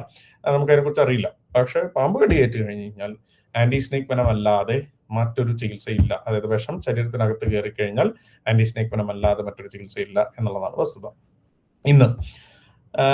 ഇനി നേരത്തെ പറഞ്ഞ പോലെ 3000 മുതൽ 8000 അതിൽ ഡ്രൈ ബൈറ്റ്സ് ഉണ്ടാവാം, അതല്ലെങ്കിൽ അതിൽ വിഷമില്ലാത്ത പാമ്പുകളുടെ കടി ഉണ്ടാവാം. ഇനി കടി ഉണ്ടാവുന്ന തന്നെ ഇപ്പൊ ഒരുപക്ഷെ നിങ്ങൾ ശ്രദ്ധിച്ചിട്ടുണ്ടാവും, ഇപ്പം ഈ കഴിഞ്ഞ കുറച്ച് നാളുകളിൽ കുറച്ച് മരണങ്ങളുണ്ടായി. അതിലേറ്റവും തുടക്കം എന്ന് പറയുന്നത്, ഒരു വീട്ടിൽ 2 മക്കൾ ഉണ്ടായിരുന്ന സമയത്ത് 2 പേരെയും കടിക്കുന്നു, ഒരാൾ മരിക്കുന്നു, മറ്റേ ആൾ സീരിയസ് ആയിട്ടുള്ള സിറ്റുവേഷനിൽ പോകുന്നു. അത് കഴിഞ്ഞ് 2 ദിവസം കഴിഞ്ഞ് ചിറയൻകീഴിൽ തിരുവനന്തപുരത്ത് അതേപോലെ മറ്റൊരു കുഞ്ഞു മരിക്കുന്നു. വളരെ സങ്കടകരമായിട്ടുള്ള കാര്യമാണ്. പക്ഷെ ഈ 2 കേസിലും നിങ്ങൾ ശ്രദ്ധിച്ചു കഴിഞ്ഞാൽ നിങ്ങൾക്ക് കൃത്യമായിട്ട് മനസ്സിലാക്കും, ഈ 2 കേസുകളിലും അവര് നിലത്താണ് കിടന്നുറങ്ങിയിരുന്നത്. അപ്പൊ നിലത്ത് കിടന്നുറങ്ങിയിരുന്ന ഒരു സിറ്റുവേഷനിലാണ് അവർക്ക് കടി കിട്ടിയിട്ടുള്ള ഒരു അവസ്ഥ. അപ്പൊ പലപ്പോഴും ഇപ്പം ചൂട് വളരെ കൂടുതലാണ്. ഒരു പക്ഷേ നമ്മുടെ വീടിനകത്ത് ചിലപ്പോൾ ഈ പറയുന്ന ചൂടുണ്ടാവുന്ന സമയത്ത് നമ്മളും ചിലപ്പോൾ നിലത്തൊക്കെ കിടക്കണം. അപ്പോൾ അത്തരത്തിൽ ഉള്ള അപകടങ്ങൾ എപ്പോഴും സംഭവിക്കുന്നത് ആവണമെന്നും നിർബന്ധമില്ല. എന്നാൽ നേരെ മറിച്ച് കേരളത്തിന് വെളിയിൽ പോവുകയാണെങ്കിൽ വലിയൊരു ശതമാനം പാമ്പ് കടികളും ഏൽക്കുന്നത് ഇത്തരത്തിൽ നിലത്ത് കിടന്നുറങ്ങുന്ന ആളുകളിലാണ്. അത് 1-2 പഠനങ്ങൾ അത് വളരെ വ്യക്തമായിട്ട് പറയുന്നുണ്ട്. മറ്റൊരു കാര്യം, ഇതില് നമ്മൾ മരണം ഉണ്ടാക്കുന്ന അല്ലെങ്കിൽ കാഷ്വാലിറ്റി ഉണ്ടാക്കുന്ന, നമുക്ക് പ്രശ്നമുള്ള ബിഗ് 4 എന്ന് വിളിക്കുന്ന വെനമസ് ആയിട്ടുള്ള മനുഷ്യന് ബുദ്ധിമുട്ടുണ്ടാക്കുന്ന 4 ഇനം പാമ്പുകളും നമുക്ക് സംസ്ഥാനം ഒട്ടാകെ കാണുന്നുണ്ട്. മീഡിയ ഉണ്ടാക്കിയ മറ്റൊരു നെഗറ്റീവ് എന്ന് പറയുന്നത് കാട്ടിൽ നിന്ന് കൂട്ടമായി പാമ്പുകൾ നാട്ടിലേക്ക് ഇറങ്ങുന്നു എന്നുള്ളതാണ്. വളരെ തെറ്റായിട്ടുള്ള ഒരു ധാരണയാണ്. കാരണം ഈ പറയുന്ന 4 പാമ്പുകളും കാടിനേക്കാൾ കൂടുതൽ കാണുന്നത് നാട്ടിലാണ്. കാട്ടിലില്ല എന്നുള്ളതല്ല, കാട്ടിലുണ്ട്. പക്ഷെ കാടിനേക്കാൾ കൂടുതൽ കാണുന്നത് നാട്ടിലാണ്. നമ്മൾ ആദ്യം പറഞ്ഞ പോലെ നമ്മളെക്കാൾ എത്രയോ 100-145 ദശലക്ഷം മില്യൺ മുമ്പേ വന്ന ആളുകളാണ്. നമ്മൾ വന്നിട്ട് വെറും 70 ലക്ഷം വർഷങ്ങളെ ആവുന്നുള്ളൂ. അപ്പോൾ ശരിക്കും പറഞ്ഞാൽ അതിഥികൾ നമ്മളാണ്. അപ്പൊ നമ്മൾ പിന്നീട് വന്നു. അപ്പൊ നമ്മുടെ ഇടയിൽ ജീവിക്കാൻ അവർ പഠിച്ചു. അവർ കാലങ്ങളായിട്ട് ഇവിടെ ജീവിക്കുന്ന ആളാണ്. അവർ ജീവിക്കാനായിട്ട് പഠിച്ചു. മാത്രമല്ല അവർക്ക് വേണ്ട സർപ്ലസ് ആയിട്ടുള്ള ഫുഡ് നമ്മൾ ഇഷ്ടംപോലെ കൊടുക്കുന്നുണ്ട്. ഇംപ്രോപ്പർ വേസ്റ്റ് മാനേജ്മെന്റിലൂടെ എലി പോലുള്ള ജീവികളെ പെറ്റുവരികയും തന്മൂലം ഇത് ആകർഷിക്കപ്പെട്ട് ഈ പറയുന്ന ജീവികൾക്ക് വരാനുള്ള ഒരു സാഹചര്യം നമ്മൾ ഉണ്ടാക്കുന്നുണ്ട്. ഇതുകൊണ്ടുണ്ടാകുന്ന മറ്റൊരു പ്രശ്നം നമുക്ക് എല്ലാവർക്കും അറിയാം, സ്ട്രേ ഡോഗ് ഇഷ്യൂ. അത് നായ്ക്കളെ കുറ്റം പറയുക അല്ലെങ്കിൽ ഇങ്ങനെയുള്ളത് കുറ്റം പറയുക ചെയ്യുന്നതിന് പകരം അതിന്റെ പ്രൈമറി സോഴ്സ് ഓഫ് ഫുഡ് അല്ലെങ്കിൽ അവർക്ക് കിട്ടുന്ന ആ സാധനം ഒഴിവാക്കാതെ അല്ലെങ്കിൽ അത് പ്രോപ്പറായിട്ട് മാനേജ് ചെയ്യാതെ ഇതിനൊരു അവസാനം ഉണ്ടാവില്ല എന്നുള്ളതൊരു വസ്തുത തന്നെയാണ്. നമ്മൾ ഒരുവിധം എല്ലാ പോയിന്റ്സും ഡിസ്കസ് ചെയ്തു. ഇനി വനം വകുപ്പ് ഇത്തരത്തിലൊരു ഗൈഡ് ലൈനിലേക്ക് വന്നത് എങ്ങനെ അല്ലെങ്കിൽ എന്തുകൊണ്ട് എന്നുള്ളതാണ്. പ്രധാനമായിട്ടും 3 കാര്യങ്ങളാണ്. ഒന്ന്, 2019 നവംബറിൽ ഷഹല ഷെരീൻ എന്ന് പറയുന്ന ഒരു കുട്ടിയുടെ ഒരു മരണം ഉണ്ടാകുന്നു വയനാട്ടിൽ. ക്ലാസ്സിൽ വെച്ചിട്ട് കടികിട്ടുകയും വളരെ സങ്കടകരമായിട്ട് കാര്യമാണ്. വെള്ളിക്കെട്ടനായിരുന്നു, കുട്ടി മരണപ്പെടുന്ന ഒരു സിറ്റുവേഷൻ ഉണ്ടായി. 2, ഉത്തരാവധ കേസ്. അതില് ഭർത്താവ് പാമ്പിനെ ഉപയോഗിച്ച് ഭാര്യയെ കൊലപ്പെടുത്തിയ ഒരു സിറ്റുവേഷൻ. അന്ന് അവർക്ക് പാമ്പിനെ കിട്ടിയത് സുരേഷ് എന്ന് പറയുന്ന ഒരാളുടെ കയ്യിൽ നിന്നാണ്. ചാവരുകാവ് എന്ന് പറയുന്ന ആള് ഇപ്പൊ ജയിലിലാണ്. 3ാമത് തിരുവനന്തപുരത്ത് വെച്ചിട്ട് സക്കീർ ഹുസൈൻ എന്ന് പറയുന്ന ഒരാള് പാമ്പിനെ വെച്ച് നാട്ടുകാരുടെ മുമ്പിൽ വെച്ച് പാമ്പിനെ കയ്യിൽ പിടിച്ചുകൊണ്ടിരിക്കുന്നതിനിടയിൽ കടികിട്ടുകയും ആ വീഡിയോയിൽ തന്നെ അയാൾ മരിച്ചു വീഴുന്ന ഒരു സിറ്റുവേഷൻ ഉണ്ടായി. അപ്പൊ ഇങ്ങനെ വന്നപ്പോഴാണ് അന്നത്തെ chief wild life warden Shri Surendrakumar IFS committee form ചെയ്യുകയും DCF ആയിട്ടുള്ള ശ്രീ മുഹമ്മദ് അൻവറായെ നോഡൽ ഓഫീസറായിട്ട് വെക്കുകയും ഒരു കമ്മിറ്റി ഉണ്ടാക്കുകയും ഒരു ലൈസൻസിങ് സംവിധാനം കൊണ്ടുവരികയും ഒരു ഗൈഡ് ലൈൻസ് കൊണ്ടുവരികയും ചെയ്തത്.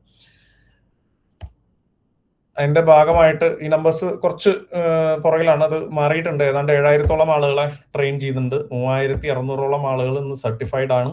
അതില് മനസ്സിലാക്കുന്ന ഏതാണ്ട് 600-700-ഓളം 400-ഓളം സ്ത്രീകൾ ലൈസൻസ് നേടിയ പാമ്പിനെ റെസ്ക്യൂ ചെയ്യുന്ന സ്ത്രീകളുണ്ട് കേരളം ഒട്ടാകെ. സ്റ്റാഫ് ഒരു 50% യൂണിഫോംഡ് സ്റ്റാഫാണ്, ബാക്കി 50% ഒരു വളണ്ടിയർ ആർമി തന്നെയാണ്. അത് സന്നദ്ധ സേവനം എന്നുള്ള രീതിയിൽ ചെയ്യുന്നതാണ്. അപ്പൊ അതിൽ ഇപ്പൊ പണ്ട് കാലത്ത് പാമ്പ് പിടിക്കുകയും അതുമായിട്ട് നടന്നിരുന്ന ഒരുപാട് ആളുകൾ വന്ന് ലൈസൻസ് എടുത്ത് ഇത് ചെയ്യുന്നുണ്ട്. അതല്ല, ഇപ്പം കംപ്ലീറ്റ്ലി ഫ്രഷ് ആയിട്ട് ഇതിന് ട്രെയിനിങ് നേടി പാമ്പിനെ പിടിക്കുന്ന ആളുകളുണ്ട്. പിന്നെ മെത്തേഡ് ഓഫ് റെസ്ക്യൂ എന്ന് പറയുന്നത് ഒരു ബാഗ് ആൻഡ് പൈപ്പ് മെത്തേഡ് അല്ലെങ്കിൽ ഹുക്ക് ആൻഡ് ബാഗ് മെത്തേഡ് എന്ന് പറയും. ബേസിക്കലി ഒരു പാമ്പ് ഒരു വീടിനകത്തോ ഒരു നമ്മളെ മനുഷ്യർ ഉള്ള പ്രദേശത്തോ വന്നു കഴിഞ്ഞാൽ അതിന്റെ ഇമ്മീഡിയറ്റ് റെസ്പോൺസ് എന്ന് പറയുന്നത് ഫ്ലൈറ്റ് റെസ്പോൺസ് ആണ്, ഫ്ലൈറ്റ് ഓർ ഫ്ലീ റെസ്പോൺസ് ആണ്. ജീവനം കൊണ്ട് ഓടുക ചെയ്യുക, അല്ലാണ്ട് ഓടി നടന്നത് ആരും കടിക്കില്ല. അതും നമ്മൾ ശ്രദ്ധിച്ചിട്ടുണ്ടാവും. പലപ്പോഴും ഇവർ അരികു ചേർന്നാണ് പോകുന്നത്. ഈ അരികു ചേർന്ന് പോകുന്നത് ഈ മാളങ്ങൾ തേടിയിട്ടാണ്. അപ്പോൾ ഒരു പൈപ്പിന്റെ അറ്റത്ത് ഒരു ഡാർക്ക് കോട്ടൺ ക്ലോത്തും വെച്ച് അതിനൊരു മാളം എന്നുള്ള രീതിയിൽ ചില സമയങ്ങളിൽ പിടിക്കുക പോലും ചെയ്യാതെ ഇവർ ഓടി അതിനകത്തേക്ക് കയറുന്നതാണ്. ചില സമയങ്ങളിൽ ഇവരുടെ വാലിൽ പിടിക്കുകയും തല നമ്മൾ ഹുക്ക് വെച്ച് നമ്മളെ ശരീരത്തിൽ നിന്ന് അകത്ത് പിടിക്കുകയും അതിനെ അതിലേക്ക് കയറ്റുകയാണ് ചെയ്യുന്നത്. നേരെ മറിച്ച് നമ്മളൊരു പണ്ട് പ്രാകൃതമായിട്ടുള്ള രീതിയിൽ ചെയ്യുന്ന കഴുത്തിൽ ഞെക്കി പിഴിഞ്ഞ് ഇതിനെ പ്ലാസ്റ്റിക് കുപ്പിക്കകത്ത് കയറ്റുന്നു. ഈ പ്ലാസ്റ്റിക് കുപ്പിക്കകത്ത് കയറ്റുമ്പോൾ ഒന്ന് ഈ ഞെക്കി പിഴിഞ്ഞാണ് കയറ്റുന്നത്. ഭയങ്കര സ്ട്രെസ്ഫുൾ ആണ്, പെയിൻഫുൾ ആണ്, പാമ്പ് അഗ്രസീവ് ആവും. മാത്രമല്ല ഈ കുപ്പിക്കകത്ത് കയറ്റുമ്പോൾ ഇത് ചുറ്റുപാടും കാണുകയാണ്. It is getting more and more stressed and aggressive. അപ്പോൾ ഹാൻഡിൽ ചെയ്യുന്ന ആൾക്ക് കടി കിട്ടാനുള്ള സാധ്യത വളരെ കുറവാണ്. കടി കിട്ടാനുള്ള സാധ്യത കൂടുതലാണ് എന്ന് മാത്രമല്ല, കൂടുതലാണ് എന്നുള്ളത് മാത്രമല്ല, ഈ കടിക്കുമ്പോൾ പലപ്പോഴും അത്തരത്തിലുള്ള കടികൾ ഭയങ്കര ഡെഡ്ലി ആവുന്ന ഒരു സിറ്റുവേഷൻ ആണ്. ഈ ബാഗ് ആൻഡ് പൈപ്പ് മെത്തേഡ് കടി കിട്ടില്ല എന്നൊന്നുമല്ല, ഹെൽമെറ്റ് വെക്കുന്ന പോലെയാണ്. It is A safest method. അത് സേഫായിട്ട് ചെയ്തില്ലെങ്കിൽ അപ്പോഴും കടി കിട്ടും. ഇപ്പൊ പാമ്പാട്ടികളായിട്ടുള്ള പലരും ഇതിൽ ഒരുപാട് പേർക്ക് കടി കിട്ടുന്നുണ്ട് എന്ന് പറയുന്നുണ്ട്. പക്ഷെ അപ്പോഴും ഇങ്ങനെ കടി കിട്ടുന്നത് നോക്കുമ്പോഴും ഈ ഫ്രഷായി വന്ന് ട്രെയിൻ ചെയ്ത് പാമ്പിനെ പിടിക്കുന്ന പലർക്കും അല്ല കടി കിട്ടുന്നത്. പണ്ട് മുതലേ ഇതിനെ ഞെക്കിപ്പിഴിഞ്ഞ് നടന്നിരുന്ന ആളുകൾക്ക് അവസാന നിമിഷത്തെ അശ്രദ്ധയിലോ അല്ലെങ്കിൽ ഈ ബാഗ് കെട്ടുമ്പോഴുള്ള അശ്രദ്ധയിലോ ഒക്കെയാണ് പാമ്പ് കടി കിട്ടുന്നത്. വളരെ വ്യക്തമായിട്ട് അത് ഓരോ കേസ് ബൈ കേസ് എടുത്ത് നമ്മൾ പഠിച്ചു കഴിഞ്ഞാൽ മനസ്സിലാക്കാൻ സാധിക്കുന്ന കാര്യമാണ്. സർപ്പ എന്ന് പറയുന്ന ആപ്പിലൂടെയാണ് ഇത് കംപ്ലീറ്റ്ലി മോണിറ്റർ ചെയ്യുന്നത്. 24/7 നമുക്ക് സ്വിഗ്ഗിയോ സൊമാറ്റോ ഒക്കെ പോലെ യൂസ് ചെയ്യാവുന്ന ഒരു ആപ്പാണ്. അതിൽ റെസ്ക്യൂവേഴ്സിനെ ഓർഡർ ചെയ്യാം, അതല്ലെങ്കിൽ അടുത്തുള്ള ആശുപത്രി ഫെസിലിറ്റീസ് നോക്കാം. അത്തരത്തിലാണ് ആപ്പ് വർക്ക് ചെയ്യുന്നത്.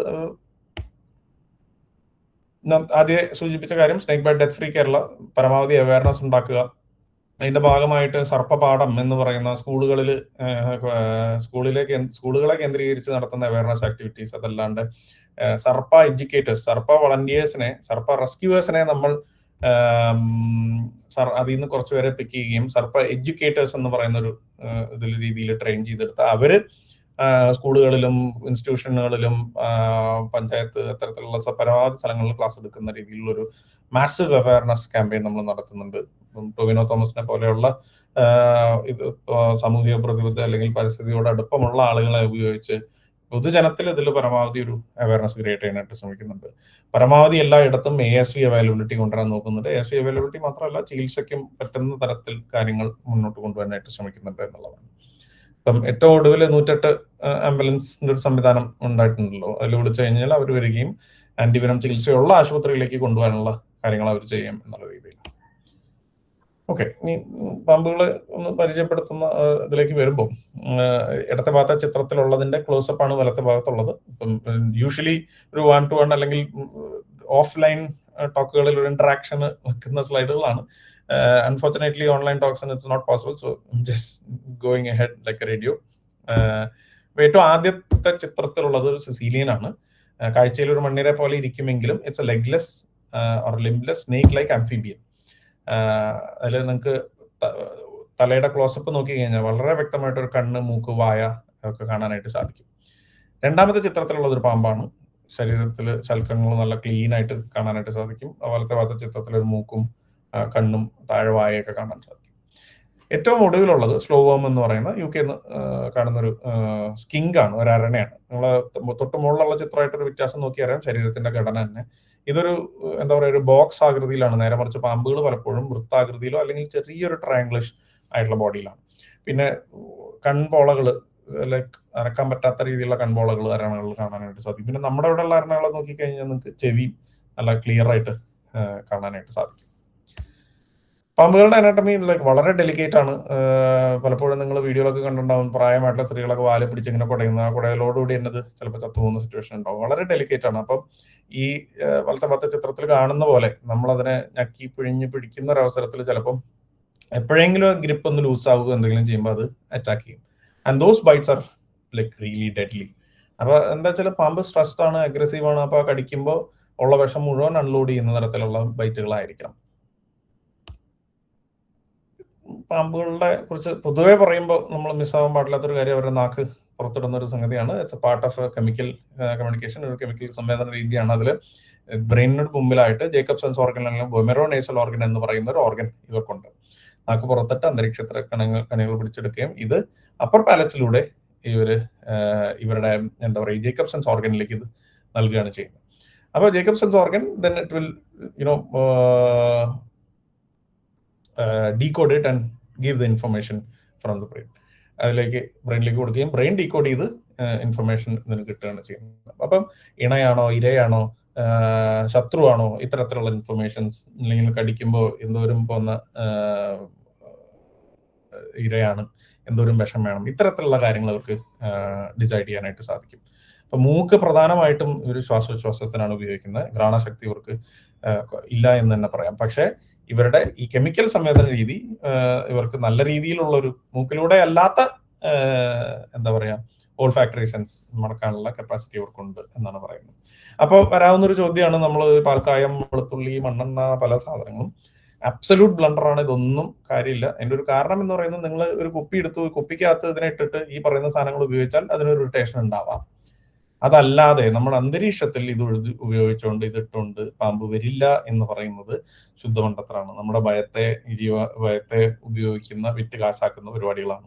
അപ്പൊ അതിൽ നിങ്ങൾക്ക് സ്വാഭാവികമായിട്ട് ആലോചിച്ചറിയാം, നിങ്ങൾ കുറച്ചൊരു മണ്ണെണ്ണ പുറത്ത് പറമ്പിൽ ഒഴിച്ചിട്ട് എത്ര നേരം അതിന്റെ എഫക്ട് അവിടെ ഉണ്ടാവും എന്നുള്ളത്. ഇപ്പൊ കാർബോളിക് ആസിഡ് പോലുള്ള ഒരുപാട് സാധനങ്ങൾ നമ്മൾ അതിലേക്ക് വരുന്നുണ്ട്. ആ സാധനങ്ങളുടെ ഒക്കെ അവസ്ഥ തന്നെയാണ്. നമ്മുടെ മണ്ണിൽ ലീച്ച് ചെയ്തിറങ്ങി നമ്മുടെ കുടിവെള്ളത്തിലൊക്കെ വളരെ മാരകമായിട്ടുള്ള പ്രശ്നം ഉണ്ടാക്കും എന്നല്ലാതെ ഇതുകൊണ്ട് പാമ്പുകൾ വരാതിരിക്കില്ല. അങ്ങനെ വരാതിരിക്കണമെങ്കിൽ നമ്മൾ വീട് ചുറ്റൊരു കുളം കുത്തി അതിനകത്ത് ഫുൾ ടൈം മണ്ണെണ്ണ നിറച്ച് വെക്കേണ്ടി വരും. കാരണം നമുക്ക് മണ്ണെണ്ണ ടാങ്കറിലും ടാങ്കിന്റെ മുകളിൽ നിന്നും പെട്രോൾ ടാങ്കിൽ നിന്നും ഇതിന്നൊക്കെ നമ്മൾ പലപ്പോഴും പാമ്പുകളെ റെസ്ക്യൂ ചെയ്യുന്നുണ്ട്. അപ്പൊ ഇത് മേത്ത് വീണ് അവർക്ക് പൊള്ളുന്നു എന്നുള്ളതല്ലാതെ ഇത് നമ്മൾ തളിച്ചതുകൊണ്ട് പാമ്പുകൾ വരാതിരിക്കില്ല. അല്ലെങ്കിൽ നമ്മൾ ഈ പറയുന്ന കാര്യം ഓരോ 5 മിനിറ്റ് ഇടപെടുമ്പോഴും നമ്മൾ ഇത് തളിച്ചുകൊണ്ട് നടക്കേണ്ടി വരും. അല്ലാതെ ദാറ്റ്സ് ഓഫ് നോ യൂസ്. മറ്റൊന്ന്, പാമ്പുകൾ മകുടി ഊതുമ്പോൾ ആടുന്നതാണ്. എല്ലാവർക്കും അറിയാമെന്ന് തന്നെ ഞാൻ കരുതുന്നു. കേൾവി വളരെ ഫുള്ളി ഡെവലപ്ഡ് ആണ്, but they can pick vibrations. Malleus incus stapes എന്ന് പറയുന്ന 3 എല്ലുകൾ നമ്മുടെ കേൾവിയെ കാര്യമായിട്ട് സ്വാധീനിച്ച് നമുക്ക് കേൾവി ഇത്രയും പെർഫെക്റ്റ് ആയിട്ട് കേൾക്കുന്ന സമയത്ത് ഇവരിൽ ഇത് പലപ്പോഴും ജോയിലേക്കാണ് ആർട്ടിക്കുലേറ്റഡ്. അതുകൊണ്ട് തന്നെ വൈബ്രേഷൻസ് പിക്ക് ചെയ്യുന്നതാണ്. ഇപ്പം മൂർഖൻ എന്ന് പറയുന്ന പാമ്പ് പത്തി വിടർത്തുന്നത് ശത്രുക്കളെ പേടിപ്പിക്കുന്ന അല്ലെങ്കിൽ ഇരയെ പേടിപ്പിക്കുന്ന, ശത്രുക്കളെ പേടിപ്പിക്കുന്ന ഒരു ഇന്റിമിഡേഷൻ ആണ്, വലുതിയ സൈസൊക്കെ കാണിച്ച്. അപ്പൊ ഇങ്ങനെ പത്തി വിടർത്തി നിൽക്കുമ്പോൾ ഇതേ സാധനം നിങ്ങൾ ശ്രദ്ധിച്ചിട്ടുണ്ടാവും, അണലിയോ വെള്ളിക്കിട്ടറോ വെച്ച് ഈ പറയുന്ന പാമ്പാട്ടികളി കളിയൊന്നും കളിക്കില്ല. അപ്പൊ ഇത് പത്തി വിടർത്തി കഴിഞ്ഞാൽ ഇവർക്ക് വൈബ്രേഷൻസ് പിക്ക് ചെയ്യുന്ന പറയും. പിന്നെ ഇവർ കംപ്ലീറ്റ്ലി ഐസൈറ്റിനെയാണ് ഡിപ്പെൻഡ് ചെയ്യുന്നത്. അപ്പൊ എന്ത് മൂവ് ചെയ്യുന്നു ആ മൂവ് ചെയ്യുന്നതിനെയാണ് ഇത് ഫോളോ ചെയ്യുന്നത്. പലപ്പോഴും ഇതിന് ഉമ്മ വയ്ക്കുന്നു, തൊടുന്നു പറയുന്ന ആളുകളെല്ലാം ഇപ്പുറത്ത് ഒരാൾ ചിലപ്പോൾ ഫ്രെയിമിൽ ഉണ്ടാവില്ല, അയാൾ തൂവാലാട്ടുകയോ കാലാട്ടുകയോ അല്ലെങ്കിൽ തുണി ആട്ടുകയോ അങ്ങനെ എന്തെങ്കിലും ചെയ്യുന്നുണ്ടാവും. ആ സമയത്താണ് ഇതിന്റെ ശ്രദ്ധ തിരിച്ച് മുകളിൽ തൊടുക അല്ലെങ്കിൽ അത്തരത്തിൽ ഇതിനെ അപ്രോച്ച് ചെയ്യുന്ന സ്വഭാവമുള്ളത്. സോ പാമ്പ് ആടുന്നതല്ല, it is basically following the movement. ഇപ്പം പാമ്പുകളുടെ കാഴ്ച എന്ന് പറയുന്നത് പലപ്പോഴും ഡൈക്രോമാറ്റിക് ആണ്, ചിലത് മോണോക്രോമാറ്റിക് ആണ്, നമ്മുടെ പോലെ ട്രൈക്രോമാറ്റിക് അല്ല. മാത്രമല്ല ഇപ്പം ചില പാമ്പുകൾക്ക്, ഇപ്പം മൂർഖൻ പോലുള്ള പാമ്പുകൾക്കൊക്കെ വളരെ അടുത്തുള്ള സാധനങ്ങളാണ് വളരെ കാര്യമായിട്ട് കേടുക. നേരെ മറിച്ച് ഇപ്പൊ ചേര, പറമ്പിന്റെ അങ്ങേയറ്റത്തുനിന്ന് നമ്മളെ കണ്ട് ഇപ്പൊ ചേര പറക്കും. അപ്പൊ പലതരത്തിലാണ് ഇവരുടെ വിഷൻ പരിണമിച്ചിട്ടുള്ളത്. വിഷത്തെ കുറിച്ച് പറയുമ്പോൾ വെനം, പലപ്പോഴും നമ്മൾ എല്ലാവരും പറയുന്ന ഒരു കാര്യമാണ് വെനമസ് സ്നേക്സ് അല്ലെങ്കിൽ poisonous snakes. That's wrong. Snakes are venomous. ഒരു ജീവി അതിന്റെ ശരീരത്തിൽ ഒരു വെനം ഗ്രന്ഥിയിൽ വെനം ഉണ്ടാക്കുകയും അതൊരു വിഷപ്പല്ലിലൂടെയോ മറ്റേ തേളിനുള്ള സ്റ്റിങ്ങിലൂടെയോ അതല്ലെങ്കിൽ തേനീച്ച സ്റ്റിങ്ങിലൂടെയോ ഒക്കെ കയറ്റുന്ന പോലെയുള്ളതിനെ വെനം എന്നും, നേരെ മറിച്ച് പോയ്സൺ എന്ന് പറയുന്നത് അത് ഇഞ്ചക്ട് ചെയ്താലും പ്രശ്നം, ഇൻജസ്റ്റ് ചെയ്താലും പ്രശ്നം. വെനം നമ്മളൊരു സ്പൂണിലെടുത്ത് നമ്മൾ കഴിച്ചു കഴിഞ്ഞാൽ അത് ദഹിച്ചു പോകും. നമ്മൾ കഴിക്കാൻ വേണ്ടിയിട്ടല്ല, മനസ്സിലാക്കാൻ വേണ്ടി പറയുന്നത് mixer of enzymes and proteins. അത് നമ്മുടെ വായ്ക്കകത്ത് ഈ പറയുന്ന പൊട്ടലോ അത്രയൊന്നും ഇല്ല എന്നുണ്ടെങ്കിൽ അത് ദഹിച്ചു പോകും. ഉണ്ടെങ്കിലും ചെറിയൊരു എന്താ പറയാ, ഈ പറയുന്ന രക്തത്തിൽ കയറിയാൽ മാത്രമാണ് അത് ഡെഡ്ലി ആവുന്നത്. അതല്ലാത്ത പക്ഷം ഇറിറ്റേഷൻസ്, ഇൻഫ്ലമേഷൻ ഒക്കെയാണ് ഉണ്ടാവുന്നതായിട്ടുള്ള റെക്കോർഡ്സ്. അപ്പം venom is basically mixer of enzymes and proteins. അത് അവരുടെ ഇരയെ കീഴ്പ്പെടുത്താൻ വേണ്ടിയിട്ടാണ്, കീഴ്പ്പെടുത്താനും ദഹിപ്പിക്കാനും വേണ്ടിയിട്ടാണ് പരിണമിച്ചിട്ടുള്ളത്.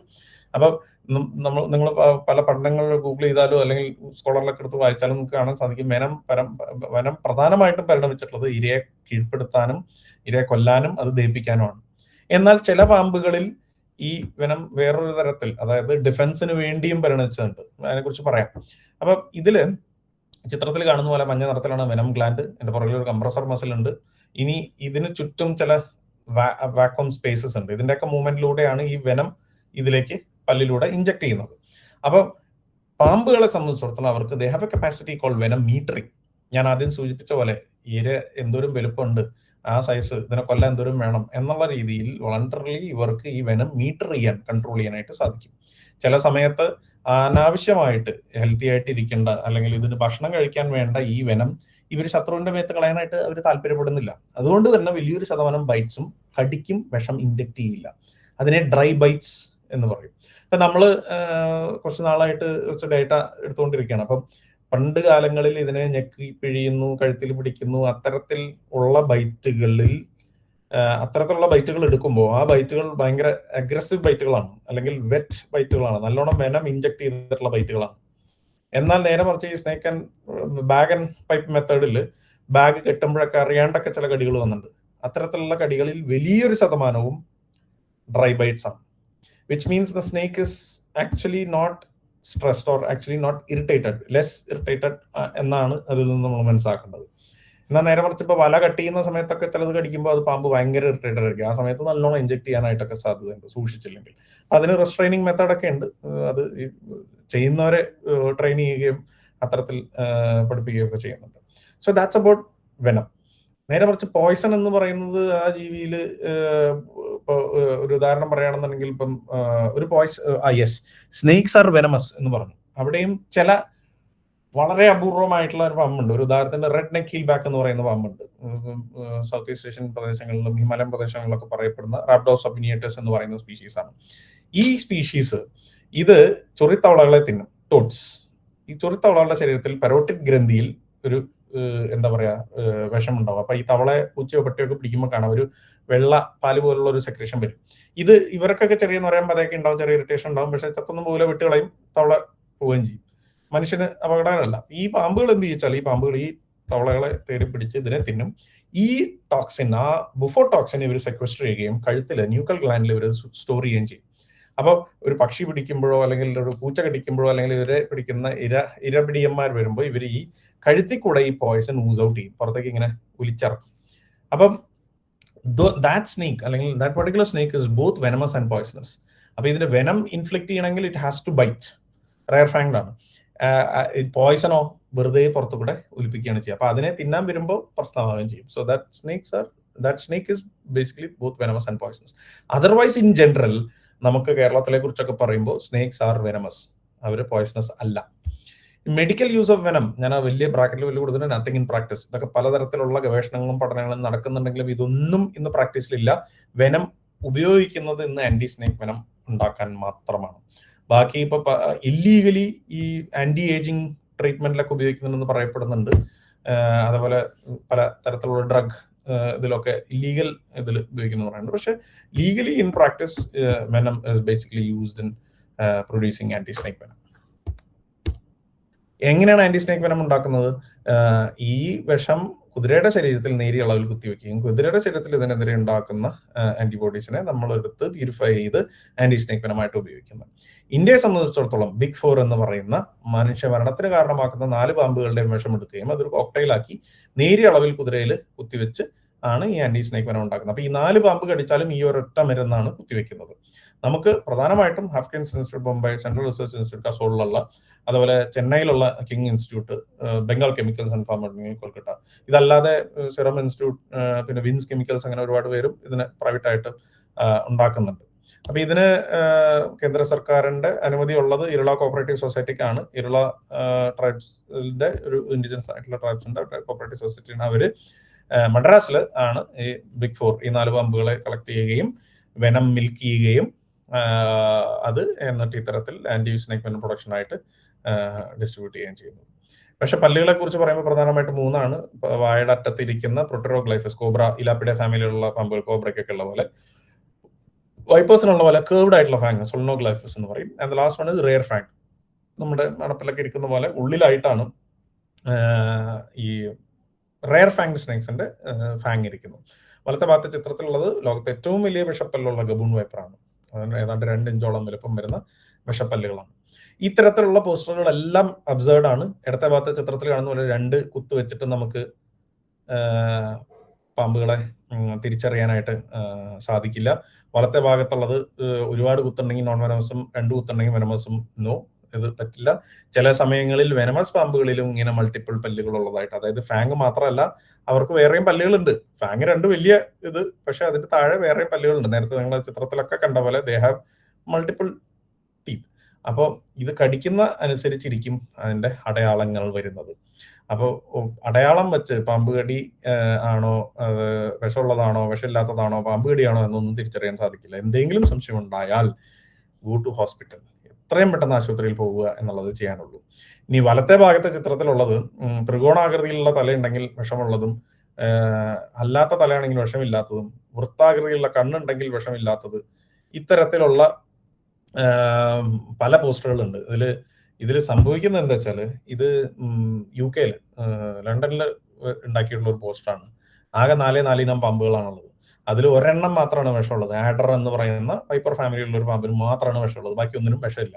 അപ്പൊ ഈ യൂറോപ്പിന്റെ ഇതിൽ ഇത് കറക്റ്റാ. പക്ഷെ 130 പാമ്പുകളുള്ള നമ്മളെ സ്ഥലത്ത് ഇത് ശുദ്ധ മണ്ടത്തരാകും. ഒരു ഉദാഹരണം പറയുകയാണെങ്കിൽ വലത്തെ ഭാഗത്തെ ചിത്രം വെച്ച് നോക്കുകയാണെങ്കിൽ നമ്മൾ മൂർഖനെ വിഷമില്ലാത്ത പാമ്പായി, വെള്ളിക്കെട്ടനെ വിഷമില്ലാത്ത പാമ്പായി കണക്കാക്കേണ്ടി വരും.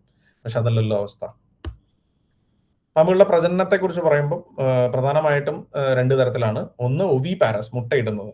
മൂർഖൻ, ചേര, മലമ്പാമ്പ് ഇതിലൊക്കെ ഉള്ള പോലെ മുട്ടയിടുന്നു, മുട്ട വിരിഞ്ഞ് കുഞ്ഞുങ്ങൾ പുറത്തേക്ക് വരുന്നു, വെള്ളിക്കെട്ടനൊക്കെ. മറ്റൊന്ന് ഓവോ വിവി പാരസ്, മുട്ടയുണ്ട്, മുട്ട ശരീരത്തിനകത്ത് വിരിഞ്ഞ് കുഞ്ഞുങ്ങൾ പുറത്തേക്ക് പ്രസവിക്കുന്ന പോലെ വരുന്നു. ഇനി അപൂർവമായിട്ട് പ്രസവിക്കുന്ന പാമ്പുകളുണ്ട്, വിവി പാരസ്. ചിത്രത്തിലുള്ളത്, താഴത്തെ ചിത്രത്തിലുള്ളത് ചെളിക്കുട്ട, കണ്ടപ്പാമ്പ്, വരമ്പൻ എന്നൊക്കെ പേരുള്ള, കുട്ടപ്പാമ്പ് എന്നൊക്കെ പേരുള്ള കേരള മഡ് സ്നേക്ക് എന്ന് പറയുന്ന പാമ്പ്. മൈലി വെനമസ് ആണ്, പക്ഷെ മനുഷ്യന് അപകടകരമല്ല. ഇപ്പൊ നമ്മുടെ കോൾ നിലങ്ങൾ അല്ലെങ്കിൽ കൃഷിയിടങ്ങളിലൊക്കെ ഇതിനെ വളരെ സാധാരണമായിട്ട് കാണുന്നതാണ്. പലപ്പോഴും പല ഇവര് കണ്ടെത്തിരിക്കുന്ന സ്ഥലത്തൊക്കെ ഇത് കുടുങ്ങി കിടക്കുന്നുണ്ടാവും. കൃഷിക്കാർക്ക് കടി കിട്ടുന്നതൊക്കെ സർവ്വസാധാരണമാണ്, പക്ഷെ ഇത് ഡെഡ്ലി അല്ല. എപ്പോഴും ആളുകൾക്ക് സംശയം ഉണ്ടാവുന്ന ഒരു സാധനമാണ് ഇടത്തെ ഭാഗത്തെ ചിത്രത്തിലുള്ളത് ഇണ ചേരുന്നതാണോ അല്ല. അത് ടെറിട്ടോറിയൽ കോമ്പാറ്റ് ഡാൻസ് ആണ്, മെയ്റ്റിംഗ് അല്ല. ഇത് ഇവരിങ്ങനെ ഇട പിരിഞ്ഞ് അല്ലെങ്കിൽ ഇഴ പിരിഞ്ഞ് കിടക്കുകയും തല മുകളിൽ കൊണ്ടുവരികയും ഒരാളെ പിൻ ചെയ്യുകയാണ് ചെയ്യുന്നത്. ലിറ്ററലി മറ്റേ റെസ്ലിംഗിൽ പിൻ ചെയ്യുന്ന പോലെ. തോൽക്കുന്ന ആള് സ്ഥലം വിടുകയും ജയിക്കുന്ന ആള് ടെറിട്ടറി ഓക്യുപ്പൈ ചെയ്യുകയും ചെയ്യും. ഇത് മെയ്റ്റിംഗ് ആയിട്ടും മൂർഖനും ചേരയും ഇണചേരുന്നതായിട്ടൊക്കെ ഒരുപാട് കഥകളുണ്ട്, പക്ഷെ അങ്ങനെയൊന്നും സംഭവിക്കില്ല. വലത്തെ ഭാഗത്തെ ചിത്രത്തിലുള്ളത് പല പാമ്പുകളുടെ, ആൺപാമ്പുകളുടെ ജനനേന്ദ്രിയങ്ങളാണ്. അത് 2 ആയിട്ടുണ്ടാവും, പലതും പല ഷേപ്പിലോ, ചിലത് ഒന്നായിട്ടുണ്ടാവും. ആൻഡ് ഇത് ഒരു ലോക്ക് ആൻഡ് കീ പോലെ വർക്ക് ചെയ്യുള്ളൂ. ചേരയുമായിട്ടും മൂർഖനുമായിട്ടും വെള്ളിക്കെട്ടനുമായിട്ടും അണലിയുമായിട്ട് ഇണചേരുള്ളൂ. അല്ലാണ്ട് മൂർഖനും വെള്ളിക്കെട്ടനും ഇണചേർന്ന് വേന്ദ്രൻ എന്ന് പറയുന്ന പാമ്പുണ്ടാവും, അതിന് 10 ഇരട്ടി വിഷം ഉണ്ടാവും. അതൊക്കെ കഥകൾ മാത്രമാണ്. പാമ്പുകളുടെ പ്രായം നിർണ്ണയിക്കുന്നത് ശുദ്ധ മണ്ടത്തരാണ്. നമ്മൾ മറ്റു വലിയ ജീവികളുടെ പോലെ നമുക്ക് ഇപ്പം ഇത്രയും പ്രായമാകുമ്പോൾ ഈ വലുപ്പം വരും എന്നുള്ളൊരു അണ്ടർസ്റ്റാൻഡിങ് പാമ്പുകളിൽ സാധ്യമല്ല. 10 മുട്ടയുണ്ട്, 10 മുട്ടയും 10 കൂട്ടിൽ വെച്ചു വിരിഞ്ഞു വന്നു, ഭക്ഷണം കൊടുത്ത് ഒരു വർഷം കഴിയുമ്പോൾ ഈ 10 പാമ്പും 10 വലുപ്പത്തിലായിരിക്കും ഇരിക്കുക. അപ്പൊ നമുക്കൊരു ജനറലൈസേഷൻ പോസിബിൾ അല്ല. അപ്പോൾ എങ്ങനെയാണ് നമുക്ക് തിരിച്ചറിയാം? ഒന്ന്, നമ്മൾ വളർത്തണം. ചാവുന്നവരെ നമ്മുടെ കയ്യിലുണ്ടെങ്കിൽ നമുക്ക് പ്രായം അറിയാം.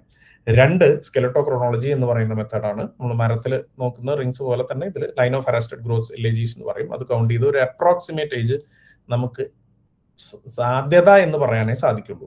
രണ്ടാമത്തെ പ്രോബിയ എന്ന് പറയുന്ന പരിപാടിയാണ്. ആണാണോ പെണ്ണാണോ എന്ന് തിരിച്ചറിയുന്നത്. അതൊരു ഇൻവേസീവ് ആയിട്ടുള്ള, അതായത് അവർക്ക് ബുദ്ധിമുട്ടുണ്ടാക്കുന്ന കാര്യം തന്നെയാണ്. അത് പലപ്പോഴും റിസർച്ചിന് ആവശ്യങ്ങൾക്ക് മാത്രമാണ്, അത്ര ആവശ്യമുണ്ടെങ്കിൽ മാത്രമാണ് ഇത് ചെയ്യുന്നത്. ഇവരെ റിസ്ട്രെയിൻ ചെയ്ത് മറ്റേ തല പൈപ്പിൽ കയറ്റി ഹോൾഡ് ചെയ്ത് ഇതിന്റെ ഏനൽ റീജിയനിൽ ഈ പ്രോബ് വെച്ചിട്ട് ഇൻസേർട്ട് ചെയ്യാണ് ചെയ്യുക. അപ്പം പ്രോബ് നല്ലോണം ഉള്ളിലേക്ക് പോവുകയാണെങ്കിൽ മെയിലും, കുറച്ചേ പോകുള്ളൂ എന്നുണ്ടെങ്കിൽ ഫീമെയിലും എന്നുള്ള രീതിയിലാണ്. ലോകത്തിൽ ഇന്ന് ഒരു ധ്രുവ പ്രദേശങ്ങൾ ഒഴികെ എല്ലായിടത്തും മനുഷ്യന്റെ ഇടപെടലിൽ മൂലവും അല്ലാതെയും പാമ്പുകളുണ്ട് എന്നുള്ളതാണ് വസ്തുത. ഏതാണ്ട് 4000-നടുത്ത് പാമ്പുകൾ ലോകം മൊത്തം ഉണ്ട്. ഇന്ത്യയിലേക്ക് വരികയാണെങ്കിൽ നമുക്ക് 340ഓളം പാമ്പുകളുണ്ട്. കേരളത്തിലേക്ക് വരികയാണെങ്കിൽ ഏതാണ്ട് 131 ഇനം പാമ്പുകളുണ്ട്. അതിൽ നമ്മൾ ബിഗ് 4ലേക്ക് വരുമ്പോൾ 4 ഇനങ്ങളാണ്. നായ എന്ന് ശാസ്ത്രീയ നാമമുള്ള സ്പെക്ടക്കിൾ കോബ്ര എന്ന് പറയുന്ന പത്തിയിൽ എന്ന അടയാളമുള്ള, ഇന്നത്തെ ന്യൂജൻ ഭാഷയിൽ പറയുകയാണെങ്കിൽ ഹെഡ്സെറ്റ് വെച്ച പാമ്പ്. ന്യൂറോടോക്സിക് ആണ്, നാഡീവ്യൂഹത്തെയാണ് ബാധിക്കുന്നത്. കോബ്ര എന്ന് പറയുന്നത്, സ്പെക്ടക്കിൾ കോബ്ര എന്ന് പറയുന്നത്. കേരളത്തിൽ ഈ ഒരു ഇനം മാത്രമാണ് ഉള്ളത്. മൂർക്കൻ, വെള്ളവെമ്പാല, സർപ്പം, നാഗം, പുല്ലാനി മൂർക്കൻ, എട്ടടി മൂർക്കൻ, കരിമൂർക്കൻ, ഇങ്ങനെ പല പേരുകളുണ്ടെങ്കിലും ഒറ്റ സ്പീഷീസ് ആണ്. കാണുന്ന പല പ്രദേശങ്ങളെ അനുസരിച്ച്, ഇത് കണ്ടുവരുന്ന സ്ഥലങ്ങളനുസരിച്ച് ഇത് നമ്മൾ അതിനെ പല പേരുകൾ പറയുന്നതാണ്. ഇടത്തെ ഭാഗത്തെ ചിത്രത്തിലുള്ളത് ഇന്ത്യയിൽ 4 ഇനം മൂർക്കനുണ്ട്. ഞാൻ അതിലേക്ക് കിടക്കുന്നില്ല. അതിൽ നോർത്തിൽ കാണുന്ന നായ കൗത്തിയ എന്ന് പറയുന്ന മോണോക്കിൾ കോബ്രയാണ്. ആ പത്തിയിലുള്ള അടയാളത്തിന്റെ വ്യത്യാസം കാണിച്ചു എന്നുള്ളത് മാത്രം. ഇനി അടുത്തത് നമ്മൾ പറയുമ്പോൾ വെള്ളിക്കെട്ടനാണ്. ന്യൂറോടോക്സിക് ആയിട്ടുള്ള പാമ്പാണ്. ഇപ്പം ഈ അടുത്ത് വളരെയധികം എന്താ പറയുക, ഫേമസ് ആയിട്ടുള്ള അല്ലെങ്കിൽ ഈ പറയുന്ന കേസുകളിലൊക്കെ കണ്ട ഒരിനാണ് ശംഖുവരയൻ, വെള്ളിക്കെട്ടൻ, വളവളപ്പൻ എന്നൊക്കെ പറയുന്ന ബംഗാറസ് റുലിയസ് എന്ന ശാസ്ത്രനാമമുള്ള കോമൺ ക്രേറ്റ്. ഒരു മലയാളിയോട് ചോദിച്ചു കഴിഞ്ഞാൽ ഒരു പക്ഷേ എല്ലാവരും കണ്ടിട്ടുള്ള ഒരു പാമ്പായിരിക്കും വെള്ളിക്കെട്ടൻ അല്ലെങ്കിൽ ശംഖുവരയൻ എന്നൊക്കെ പറയുന്നത്. പക്ഷെ അത് തെറ്റായിട്ടുള്ള കാര്യമാണ്. കാരണം എല്ലാവരും കണ്ടിട്ടുള്ളത് ഇവരെ പോലെ ഇരിക്കുന്ന, എന്നാൽ ഇവരുമായിട്ട് ഒരു ബന്ധമില്ലാത്ത, ഇവരുടെ മിമിക്രി കൊണ്ട് അടി കൊണ്ട് ചുമരിൽ പടാവുന്ന പാമ്പുകളാണ്. അതായത് ഈ പറയുന്ന 4 പാമ്പുകളിൽ കണ്ടുകിട്ടാൻ വളരെ അപൂർവമായതും കേരളത്തിൽ ഈവൻ റെസ്ക്യൂ തന്നെ നോക്കുമ്പോഴും ഏറ്റവും കുറവ് നമ്പർ വരുന്നതായിട്ടുള്ള ഒരു പാമ്പാണ് വെള്ളിക്കെട്ടൻ. ഇത് പൊതുവെ രാത്രിഞ്ചരനാണ്. വളരെ എന്താ പറയുക, സ്കൾക്കറായിട്ടുള്ള ഷൈ ആയിട്ടുള്ള ഒരു സാധനമാണ്. നമ്മൾ കാണുന്നത് വളരെ അപൂർവമായിരിക്കും. പിന്നെയും നമ്മൾ കാണുന്നത് ഈ ഒരു സമയത്താണ്, മാർച്ച് ഏപ്രിൽ മാസത്തിൽ കുഞ്ഞുങ്ങൾ വിരിഞ്ഞു വരുന്ന സമയത്ത്. അല്ലാതെ ഇതിനെ കണ്ടുകിട്ടുന്നത് വളരെ അപൂർവമാണ് മറ്റു പാമ്പുകളെ അപേക്ഷിച്ച്. എന്നാൽ മലയാളിയെ സംബന്ധിച്ചിടത്തോളം, നമ്മളെ സംബന്ധിച്ചിടത്തോളം ശരീരത്തിൽ വളയങ്ങളോ കെട്ടുകളോ ഉണ്ടോ, അതപ്പോ നമുക്ക് വെള്ളിക്കെട്ടനാണ്. പക്ഷെ അങ്ങനെയല്ല. ചിത്രത്തിൽ കാണുന്ന പോലെ കടും കറുപ്പ് നിറത്തിൽ വെള്ള വളയങ്ങൾ, അല്ലെങ്കിൽ ഒരു കടും നീല നിറത്തിൽ വെള്ള വളയങ്ങൾ അല്ലാതെ മറ്റൊരു നിറത്തിലോ, ഈ പറയുന്ന ഒരു ട്രയാങ്കിളിഷ് ബോഡി ആണ്, ഒരു ട്രയാങ്കിൾ ആയിട്ടുള്ള ബോഡിയാണ്. മറ്റൊരു ഷേപ്പിലോ മറ്റൊരു കളറിലോ ഈ പാമ്പുകളില്ല. എന്നാൽ നമ്മുടെ ചുറ്റുപാടും കാണുന്ന താഴത്തെ ചിത്രത്തിൽ താഴെയുള്ള 2 ഇനം വെള്ളിവരയന്മാർ എന്ന് പറയുന്ന, അല്ലെങ്കിൽ ചുവര് പാമ്പുകൾ എന്ന് പറയുന്ന പാമ്പുകൾ ആണ് കൂടുതലും നമ്മൾ ഇങ്ങനെ വെള്ളിക്കെട്ടനോ ശംഖുവരയനായിട്ടൊക്കെ കൺസിഡർ ചെയ്യുന്നത്. ചിത്രത്തിൽ കാണുന്ന പോലെ തന്നെ നമുക്ക് തിരിച്ചറിയാൻ ഒരുപാട് കാര്യങ്ങളുണ്ട്. വെള്ളിക്കെട്ടന്റെ തല എന്ന് പറയുന്നത് പലപ്പോഴും നമ്മുടെ കൈ വിരലുകളുടെ പോലെയാണ്. അതിൽ മറ്റ് ചുവരുപാമ്പുകളാണെങ്കിൽ തള്ളവിരൽ പോലെയാണ്. ഒരു കഴുത്ത് കൃത്യമായിട്ട് കാണാനായിട്ട് സാധിക്കും. നേരെ മറിച്ച് വെള്ളിക്കെട്ടന ഇത്തരത്തിലൊരു കഴുത്ത് കാണാൻ സാധിക്കില്ല. ഒരു കണ്ടിന്യൂസ് ആണ്, ഒരു ഡിപ്രഷൻ ഉണ്ടാവില്ല. ഏറ്റവും പ്രധാനപ്പെട്ട ഐഡന്റിഫിക്കേഷൻ ഫീച്ചർ എന്ന് പറയുന്ന അവരുടെ ശരീരത്തിൽ, എന്റെ മൗസ് കാണുന്നുണ്ടോ എന്ന് എനിക്കറിയില്ല, മുകളിലത്തെ ചിത്രം നോക്കുകയാണെങ്കിൽ ആ കഴുത്ത് കഴിഞ്ഞ് പുറകിലേക്ക് പോകുമ്പോൾ അവരുടെ വാലറ്റം വരെ മുതുകിലുള്ള ശൽക്കങ്ങൾ, ഈ ഇടത്തെ ഭാഗത്തെ നടുക്കുള്ള ചിത്രം പോലെ ഹെക്സഗണൽ ഷേപ്ഡ് ആണ്, ഒരു ബെൻസീൻ റിങ് പോലെ 6 വശങ്ങളുള്ള ശൽക്കങ്ങൾ അതിന്റെ നടുവിലുണ്ടാവും. നേരെ മറിച്ച് വെള്ളിവരയനോ മറ്റു പാമ്പുകൾക്കോ അതില്ല എന്നുള്ളതാണ് വസ്തുത. മറ്റൊരു ഫീച്ചർ പറയുന്നത് പലപ്പോഴും ഈ കെട്ടുകളാണ്. പക്ഷെ പലപ്പോഴും ഈ കെട്ടുകൾ ഇല്ലാത്ത, അല്ലെങ്കിൽ ചില സമയത്ത് 2 കെട്ടുള്ള വെള്ളി വരയന്മാരെ കാണാറുണ്ട്. അതുകൊണ്ട് കെട്ടുകൾ, റിങ്സ് എപ്പോഴും ഒരു കൺക്ലൂസീവ് ഫീച്ചറായിട്ട് നമുക്ക് എടുക്കാൻ പറ്റിക്കൊള്ളണം എന്ന് നിർബന്ധമില്ല. മറ്റൊരു ആപ്ലിക്കേഷൻ ഉണ്ട്, സ്നേക് പീഡിയ എന്ന് പറയുന്നത്. ഇപ്പം ഒരുപക്ഷെ നമ്മൾ പലരും ഇപ്പം കലേഷ് ഡോക്ടർക്ക് ഇതിൽ നമുക്ക് ഇമേജസ് ഷെയർ ചെയ്തിട്ടുണ്ട്. അപ്പൊ ഈ ആപ്പില് ഒരുപാട് പാമ്പുകളെ തിരിച്ചറിയാൻ പറ്റുന്ന തരത്തിലുള്ള ഇൻഫർമേഷൻസ് ഉണ്ട്. പാമ്പുകളെ കുറിച്ച് പഠിക്കണമെങ്കിൽ, പാമ്പുകളെ മനസ്സിലാക്കണമെങ്കിൽ I would suggest Snakepedia. അപ്പൊ ഞാൻ അതിൽ ഡീറ്റെയിൽസിലേക്ക് കിടക്കുന്നില്ല. ഇനി 2 ന്യൂറോടോക്സിക് ആയിട്ടുള്ള പാമ്പുകൾ കഴിഞ്ഞ് ഇനി 2 ഹീമോടോക്സിക് ആയിട്ടുള്ള പാമ്പുകളാണ്. ഹീമോടോക്സിക് ബേസിക്കലി സർക്കുലേറ്ററി സിസ്റ്റത്തെ ബാധിക്കുന്ന ആദ്യത്തെ ആണ് അണലി, വട്ടക്കൂറ, ചേനത്തണ്ടൻ, തെക്കിലപ്പുളി, മഞ്ചട്ടി എന്നൊക്കെ വിളിക്കുന്ന റസൽസ് വൈപ്പർ, ഡബോയ റസലി എന്ന് ശാസ്ത്രീയമുള്ള റസൽസ് വൈപ്പർ. ഇന്നത്തെ എന്താ പറയാ, ഒരു റീസെന്റ് പേര് പറയുകയാണെങ്കിൽ 360 ഡിഗ്രി എന്നാണ് പറയുന്നത്. ഇച്ചിരി അതിശയോക്തിയാണ്, എന്നാൽ പാങ്ക് ഇറങ്ങുന്ന പോലെ കറങ്ങിയൊക്കെ കടിക്കണം, അങ്ങനെയൊന്നുമില്ല. എന്നിരുന്നാലും ഇവരുടെ ഒരു പെട്ടെന്ന് ചാടുന്ന അല്ലെങ്കിൽ പെട്ടെന്ന് ചാടി കടിക്കാൻ പോകുന്ന തരത്തിലുള്ള ഒരു അഗ്രസീവ് ബിഹേവിയറിനാണ് അങ്ങനത്തെ ഒരു പേര് വന്നിട്ടുള്ളത്. പക്ഷെ കമ്പാരിറ്റീവ്ലി ഇവരും മറ്റുള്ളവരുടെ പോലെ തന്നെ ഒഴിവാക്കാൻ പറ്റിയത് നമ്മൾ ഒഴിവാക്കി പോവുക തന്നെയാണ് ചെയ്ത് കണ്ടിട്ടുള്ളത്. So that's Russell's viper. Russell's വൈപ്പറിന് ഒരുപാട് അപരന്മാരുണ്ട്. മലമ്പാമ്പാണെന്നും പറഞ്ഞ റസൽസ് വൈപ്പറിനെ പിടിച്ച് കടി മേടിച്ചിട്ടുള്ള ഒരുപാട് ആളുകൾ നമ്മുടെ ചുറ്റുപാടുമുണ്ട്. എന്നാൽ അവരെ പോലെ ഇരിക്കുന്ന മലമ്പാമ്പുണ്ട് ഒരു വശത്തും, അടുത്ത വശത്ത് കാണുന്ന പോലെ മണ്ണൂലി പാമ്പുകളും ഉണ്ട്. പലപ്പോഴും അണലിയാണെന്നുള്ള വിശ്വാസത്തിൽ തല്ലുകൊണ്ട് മരിച്ചിട്ടുള്ള പാമ്പുകളാണ്. 4ാമനാണ് സോഫ്റ്റ് ടൈൽഡ് വൈപ്പർ എന്ന് പറയുന്ന ചുരുട്ടമണ്ഡലി, രക്തമണ്ഡലി, അല്ലെങ്കിൽ അതിന്റെ മലയാളം ട്രാൻസ്ലേഷൻ ആയിട്ടുള്ള ഈർച്ചവാൾ, ശൽക്കാണലി എന്നൊക്കെ പറയുന്ന ഇക്കേസ് കാരനേറ്റസ്. കേരളത്തിൽ താരതമ്യേന വളരെ അപൂർവമാണ്. കാസർഗോഡ് ജില്ലയിൽ നല്ലോണം കാണുന്നത് കാസർഗോഡ് ജില്ലയിലാണ്. ഇനി കണ്ണൂർ ജില്ലയിലെ ചില പ്രദേശങ്ങളിൽ, അതേപോലെ കോഴിക്കോടും മലപ്പുറത്തുള്ള ചില ചെങ്കൽ പ്രദേശങ്ങളിൽ അപൂർവമായിട്ടും, പാലക്കാട് ജില്ലയിലെ വാളയാർ, കഞ്ചിക്കോട് പ്രദേശം, അട്ടപ്പാടി പ്രദേശം, ഇടുക്കി ജില്ലയിലെ ചിന്നാറ്, പിന്നെ തിരുവനന്തപുരത്ത് കോസ്റ്റൽ തമിഴ്നാടുമായിട്ട് അതിർത്തി പങ്കിടുന്ന പ്രദേശങ്ങളിൽ മാത്രമാണ് കാണുന്നത്. അന്നേ ചെറിയൊരു പാമ്പാണ്, കൈക്കകത്ത് ഇരിക്കുന്ന വലുപ്പമൊക്കെ ഇവർക്കുള്ളൂ. ഇവർ മൂലമുള്ള ബൈറ്റ്സ്, നമുക്ക് ബൈറ്റ് റെക്കോർഡ്സ്, അതായത് നമുക്ക് റിലയബിൾ ആയിട്ടുള്ള റെക്കോർഡ്സ് കൂടുതലും പാലക്കാട് ജില്ലയിൽ നിന്നുള്ളതാണ്. നമ്മുടെ ഈ സ്നേക് പീഡിയ കേരളത്തിലെ പാമ്പുകളൊക്കെ ഫേസ്ബുക്ക് ഗ്രൂപ്പിലെ കൂട്ടായ്മയിലുള്ള ഡോക്ടർ ജോബി, അതിലൊരു വളരെ എഫിഷ്യന്റ് ആയിട്ടുള്ള ഒരു ഡോക്ടറാണ് അദ്ദേഹം. ഞാൻ മനസ്സിലാക്കുന്നത് നമ്മളുമായിട്ടുള്ള ഡിസ്കഷനിൽ കഴിഞ്ഞൊരു 5 വർഷത്തിൽ 30-ലധികം കേസുകൾ അദ്ദേഹത്തിന് കിട്ടുക, അതിൽ ഒരെണ്ണം പോലും മരണകാരണമാവാതെ രക്ഷിച്ചെടുക്കുകയൊക്കെ ഉണ്ടായിട്ടുണ്ട്.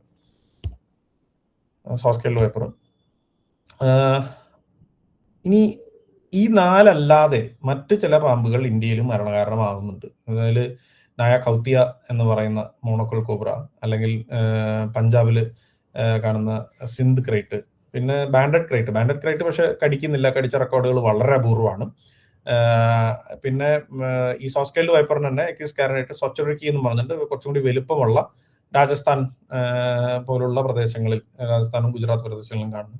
കേരളത്തിലേക്ക് വരുമ്പോൾ ഹംബ്നോസ് പിറ്റ് വൈപ്പർ, ഹിപ്നൈൽ എന്ന ശാസ്ത്രീയ നാമമുള്ള മുഴമൂക്കൻ കുഴിമണ്ഡലി അല്ലെങ്കിൽ ചുരുട്ട എന്നൊക്കെ പേരുള്ള, ചുരുട്ട എന്നുള്ള പേര് ഒരുപാട് പാമ്പുകൾക്കുണ്ട് പ്രാദേശികമായിട്ട്. ഐഡിയലി ഇംഗ്ലീഷ് ഉപയോഗിക്കുകയാണ് എപ്പോഴും നല്ലത്.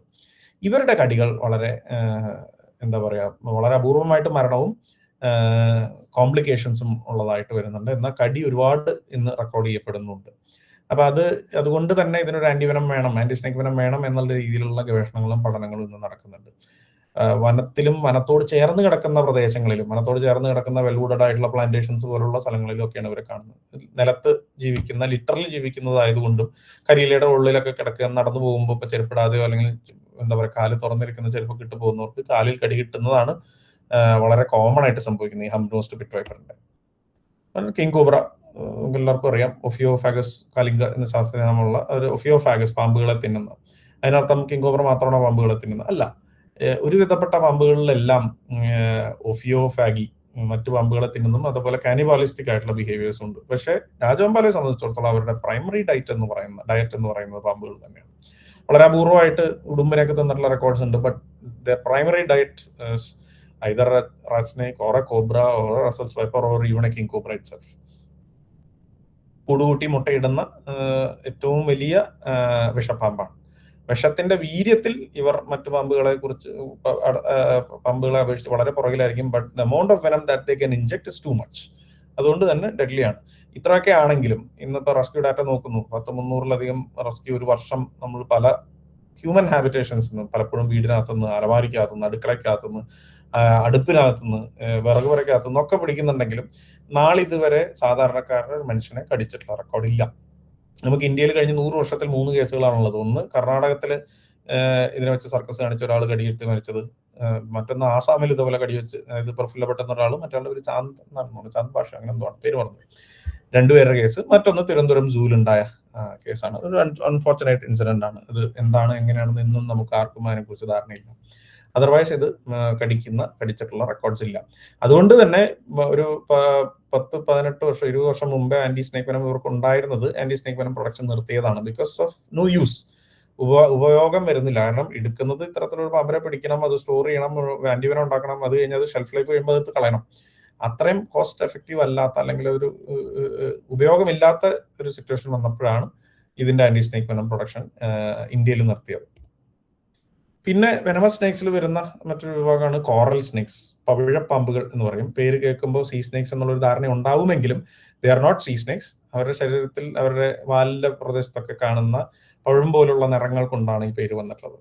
ഇവര് ത്രട്ടൻ ചെയ്താൽ പലപ്പോഴും വാലിങ്ങനെ വളഞ്ഞ് കുത്തി അടിഭാഗത്തുള്ള നിറങ്ങൾ ഇങ്ങനെ കാണിക്കും. ഇതിനെ എഴുത്താണി മൂർഖൻ എന്ന് പറയും. എഴുത്താണി പോലെ നിറങ്ങൾ ഉള്ളത് കൊണ്ടും വാല അങ്ങനെ പിടിക്കുന്നതുകൊണ്ടാണ് ആ പേര് വന്നതെന്നാണ് പറയപ്പെടുന്നത്. വളരെ ചെറിയ പാമ്പാണ്, ശാന്ത സ്വഭാവമുള്ള ഒരു പാമ്പാണ്, കടിക്കാത്ത.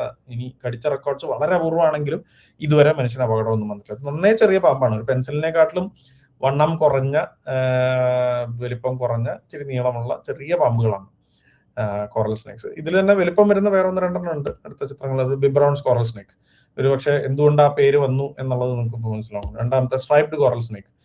ഈ രാജാക്കാട്, അടിമാലിയ പ്രദേശത്തൊക്കെ ഇതിനെ അവർ നാട്ടുകാർ വിളിക്കുന്നത് നടരാജ് പെൻസിൽ പാമ്പ് എന്നാണ്. വളരെ ബ്യൂട്ടിഫുൾ ആയിട്ടുള്ള, കാണാൻ ഭംഗിയുള്ള, അവിടെ പ്ലാന്റേഷനിലൊക്കെ വളരെയധികം ഇടയ്ക്കിടയ്ക്ക് ബൈറ്റ് റെക്കോർഡ്സ് ഉള്ള പാമ്പുകളിലൊന്നാണ്.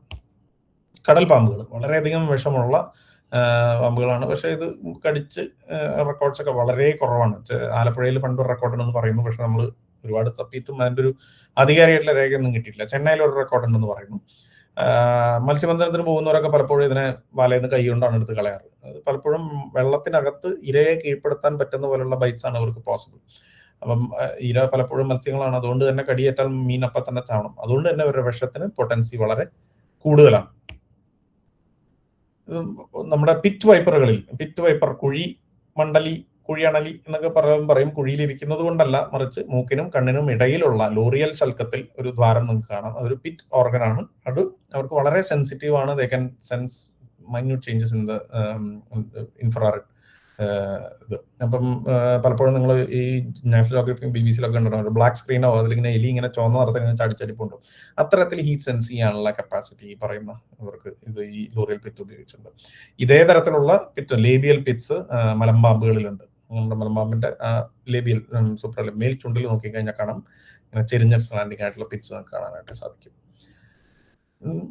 പോളിമോർഫിസം, ഈ പിറ്റ് വൈപ്പേഴ്സിൽ വളരെയധികം പോളിമോർഫിസം ഉണ്ട്. എന്തുകൊണ്ട് ഇത്രയും കളറുകളിൽ കാണുന്നു എന്നുള്ളത് പലരും പഠനങ്ങൾ നടത്തുന്നെങ്കിൽ ഒരു ലോജിക്കൽ എക്സ്പ്ലനേഷൻ, ഇന്ന് ഒരു കൃത്യമായിട്ടുള്ള പഠനം നടത്തിയിട്ടുള്ള ഇതൊന്നും ഇല്ലെങ്കിലും ഒരു പോസിബിൾ എക്സ്പ്ലനേഷൻ എന്ന് പറയുന്ന അവരിയ്ക്കുന്ന സ്ഥലങ്ങളായിട്ട് ഇഴുകിച്ചേർന്ന് അവരുടെ കാമോഫ്ലാഷ്ഡ് ആയിട്ടുള്ള ജീവിത രീതിയെ, ആംബുഷ് പ്രെഡേറ്റിംഗ് ജീവിത രീതിയെ സഹായിക്കുന്ന തരത്തിലാണ്. അത് ചെന്ന് ഇരുന്ന് ആ നിറം വരുന്നതല്ല, ആ നിറം തന്നെ കൺസിസ്റ്റന്റ് ആയിട്ട് വരികയും അത്തരത്തിലുള്ള സ്ഥലങ്ങളിൽ ഇവരിരുന്ന് ഇരപിടിക്കുകയും ചെയ്യുന്ന ഒരു സ്വഭാവം കൊണ്ടാണ്. ഇതിപ്പം പണ്ട് മലബാർ പിറ്റ് വൈപ്പർ എന്ന് പറയുന്ന ഒറ്റ ഇനായിരുന്നു. അർബോറിയലാണ്, മരത്തിൽ കയറുന്ന ഒരു ഇനാണ്. കാട്ടിൽ കയറിയിട്ടുള്ള കാലത്തിൽ പോകുന്നവരൊക്കെ ഒരു പക്ഷെ കാണും, ഫോട്ടോ ഒക്കെ എടുത്തിട്ടുള്ള ഒരു സാധനമാണ് മലബാർ പിറ്റ് വൈപ്പർ. ഇന്ന് ജനിതക പഠനത്തിന്റെ അടിസ്ഥാനത്തിൽ അഗസ്ത്യമല നിരകളിലുള്ളത് ട്രാവൻകൂർ പിറ്റ് വൈപ്പറും, അച്ചൻകോവിൽ മുതൽ നെല്ലിയാമ്പതി വരെയുള്ളത് ആനമല പിറ്റ് വൈപ്പറും, അത് കഴിഞ്ഞ് നമ്മൾ പാലക്കാട് ഗ്യാപ്പിന് മുകളിൽ തൊട്ട് അങ്ങ് മഹാരാഷ്ട്ര വരെയുള്ള പശ്ചിമഘട്ട പ്രദേശത്ത് കാണുന്നത് മലബാർ പിറ്റ് വൈപ്പർ ആയിട്ട് ആണ് ജനിതകപരമായിട്ടുള്ള പഠനത്തിൽ തരംതിരിച്ചത്. ഇനി നമ്മുടെ മൂന്നാർ അഗസ്ത്യമല പ്രദേശങ്ങളിൽ, അഗസ്ത്യമല പ്രദേശം, പെരിയാർ ഹിൽസ്, മൂന്നാർ ഹിൽസ്, ഈ പാലക്കാട് ഗ്യാപ്പിന് താഴെയുള്ള ഉയരം കൂടിയ പ്രദേശങ്ങളിൽ ഏതാണ്ട് 700 മീറ്ററിന് മുകളിലുള്ള പ്രദേശങ്ങളിൽ കാണുന്ന പശ്ചാത്തലത്തിലുള്ള ഒരു വൈപ്പറാണ് ലാർജ് സ്കെയിൽ പിറ്റ് വൈപ്പർ. അത്യാവശ്യം ഈ പ്രദേശങ്ങളിൽ വളരെ കോമൺ ആയിട്ടുള്ള ഒരു ഇനാണ്. ഇതിനെ രണ്ടായിട്ട് തരം തിരിച്ചിട്ടുണ്ട് ഇപ്പോൾ. ട്രാവൻകൂർ അഗസ്ത്യ പിറ്റ് വൈപ്പറും ലാർജ് സ്കെയിൽ പിറ്റ് വൈപ്പറും. ബട്ട് കാഴ്ചയിൽ ഇതൊന്നും നമുക്ക് തിരിച്ചറിയാൻ സാധിക്കില്ല. നേരത്തെ പറഞ്ഞതും കാഴ്ചയിൽ നമുക്കൊന്നും തിരിച്ചറിയാൻ സാധിക്കില്ല. ജോഗ്രഫിക് ലൊക്കേഷൻ വെച്ചിട്ടാണ് നമ്മൾ പറയുന്നത്. ഇത് കേരളത്തിലെ ഏറ്റവും റയറസ്റ്റ് ആയിട്ടുള്ള സ്നേക്സിൽ ഒന്നാണെന്ന് വേണമെങ്കിൽ പറയാം. ഹോർഷൂ പിറ്റ് വൈപ്പർ എന്ന് പറയും. ചിത്രത്തിൽ കാണുന്ന പോലെ ഇവരുടെ കഴുത്തിൽ ഒരു കുതിരലാടത്തിന്റെ അടയാളമുണ്ട്.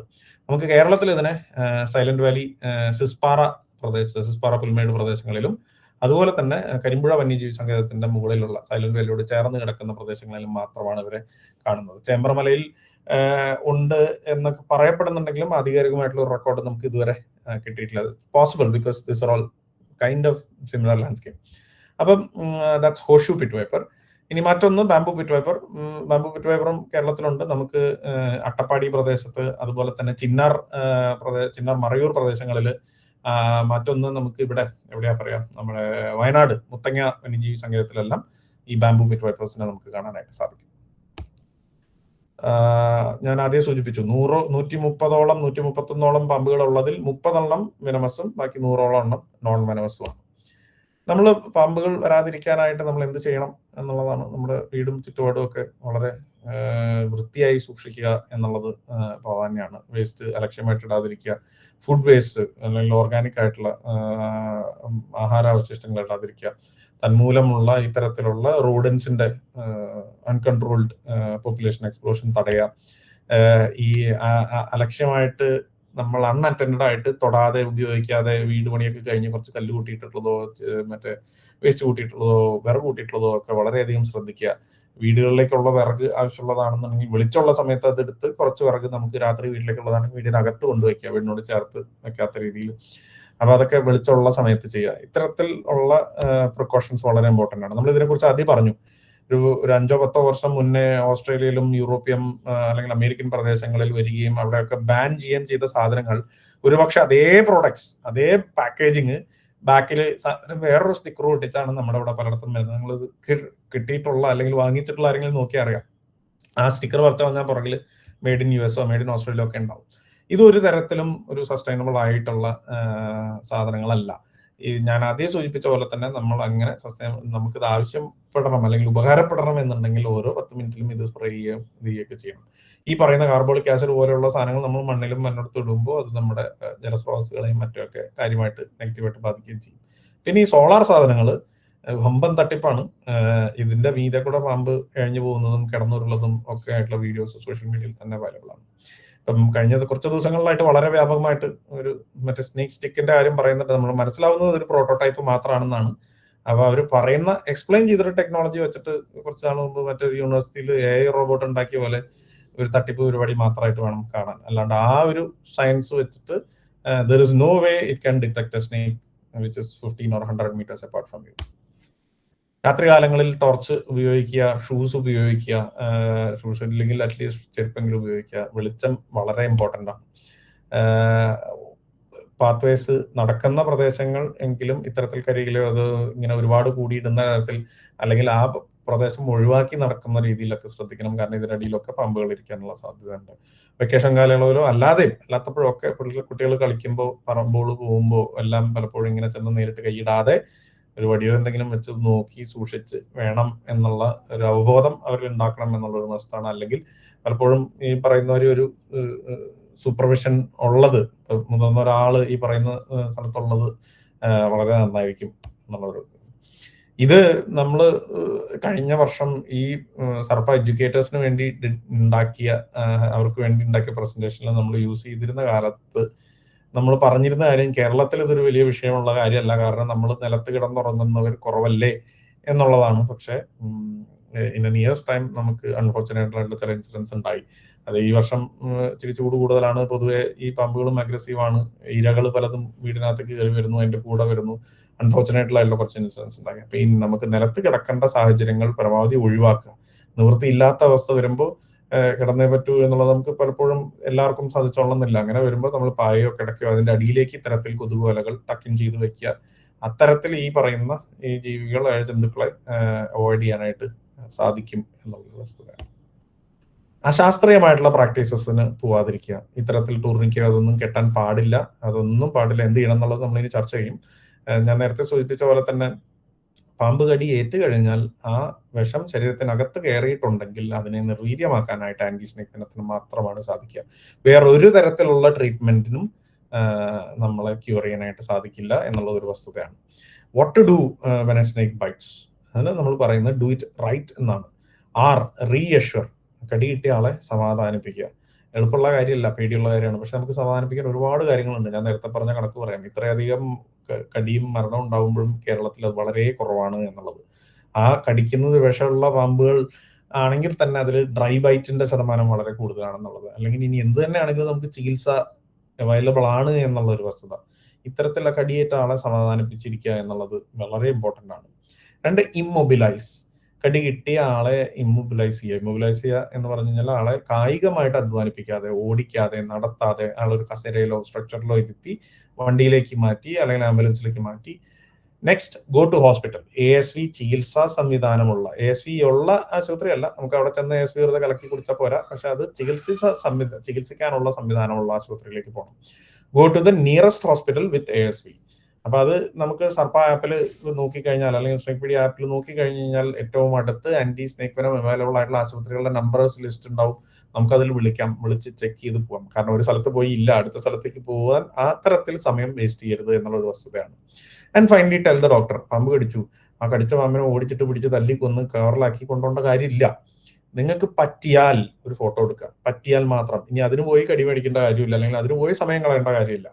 അത് കണ്ട ആള് കടിച്ചു എന്ന് കണ്ട ആള് പറഞ്ഞു, അപ്പം അടുത്തുള്ള ബൈസ്റ്റാൻഡേഴ്സ് പറ്റിയ ഒരു ഫോട്ടോ എടുക്കുക എന്നുള്ളത് ഇമ്പോർട്ടന്റ് ആണ്. അത്രേ ഉള്ളൂ. അല്ലാതെ അത് ഉണ്ടെങ്കിലേ ചികിത്സിക്കാൻ പറ്റൂ, അല്ലെങ്കിൽ ആ ഫോട്ടോ ഉണ്ടെങ്കിലേ ചികിത്സിക്കുക എന്നുള്ളതല്ല. അതിന്റെ ഗുണം എന്ന് പറയുന്നത് ഭാവിയിൽ ഇപ്പൊ വിഷമില്ലാത്തൊരു പാമ്പാണ് കടിച്ചത് എന്നറിഞ്ഞു കഴിഞ്ഞാൽ ഇപ്പൊ ഈ പറഞ്ഞ മാതിരി അതനുസരിച്ച് ഡോക്ടർമാർക്ക് മോണിറ്ററിങ് നടത്താനായിട്ട് സാധിക്കും. അല്ലെങ്കിൽ വിഷമുള്ള പാമ്പ് തന്നെയാണ് കടിച്ചത്, പക്ഷെ വിഷമില്ല, ഡ്രൈ ബൈറ്റ് ആയിരുന്നു.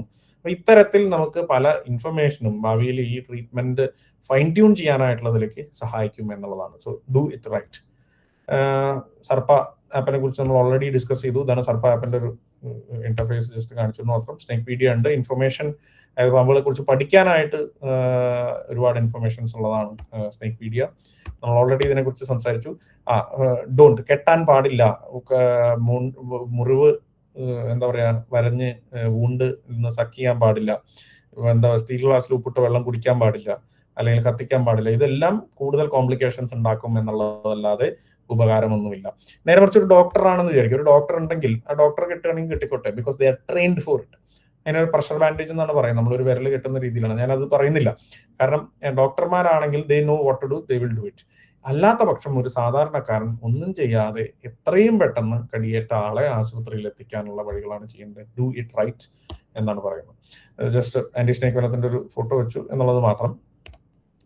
Don't handle snakes for public attention, you may get bitten and killed. ഇത് പെരുമ്പാമ്പാണെന്ന് പറഞ്ഞ് പിടിച്ച് അണിലയെ പിടിച്ച് കടി ഏറ്റ് മരിച്ച കേസുകൾ 1 അല്ല 2 അല്ല 3 അല്ല, അതിൽ കൂടുതൽ കേസുകൾ കേരളത്തിലുണ്ട്. പിന്നെ ഇത്തരത്തിൽ ഇത് എന്താ പറയാ ഷോ കാണിച്ചത് കൊണ്ട് കടി കിട്ടാം, മരണപ്പെടാം. ഈ വളരെ ചെലവ് ഉപയോഗിച്ച് സർക്കാർ ആന്റി സ്നേക് വെനം ഉണ്ടാക്കിയത് ഫ്രീ ആയിട്ട് കൊടുക്കുന്നത് അബദ്ധവശാൽ അറിയാതെ കടി കിട്ടുന്ന ആളുകൾക്ക് വേണ്ടിയിട്ടാണ്, അല്ലാണ്ട് ചോദിച്ചു മേടിക്കുന്നവർക്കല്ല എന്നുള്ളൊരു വസ്തുതയുണ്ട്. യെസ്, ഈ പ്രാകൃതമായിട്ടുള്ള രീതികളുടെ പ്രശ്നം എന്ന് വെച്ചാൽ ഇഞ്ചുറി ടു ദ റെസ്ക്യൂവർ. ഇത്തരത്തിലുള്ള അഭ്യാസം കാണിക്കുമ്പോൾ കടി കിട്ടി മരണപ്പെടാനുള്ള സാധ്യത ഉണ്ടാവും. മറ്റൊന്ന് ഇഞ്ചുറി ടു ദ സ്നേക്. ഇങ്ങനെ ചെയ്യുമ്പോൾ പാമ്പ് അഗ്രസീവ് ആകുന്നുള്ളത് മാത്രമല്ല, ഇതും തന്മൂലം ആ പാമ്പ് ചത്തുപോകാനുള്ള സാധ്യതയും വളരെ കൂടുതലാണ്. അല്ലെങ്കിൽ ഈ ഒരു അഗ്രഷനിൽ, ആ ഒരു ഇറിറ്റേറ്റഡ് സ്റ്റേറ്റിൽ ഒരുപക്ഷെ ഈ റെസ്ക്യൂവർക്ക് കടിയിട്ടാനുള്ള സാധ്യതയും വളരെ കൂടുതലാണ്. Snake bites are not cool. രക്ഷപ്പെടുമ്പോഴും പലതരത്തിലുള്ള പ്രോബ്ലംസ് സ്നേക് ബൈറ്റ്സ് മൂലം ഉണ്ടാവുന്നുണ്ട്.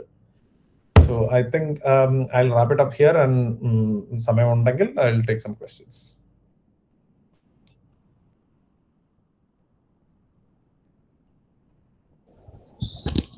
ആർക്കെങ്കിലും എന്തെങ്കിലും സംശയം ഉണ്ടെങ്കിൽ ചോദിക്കാനുള്ള സമയമാണ്.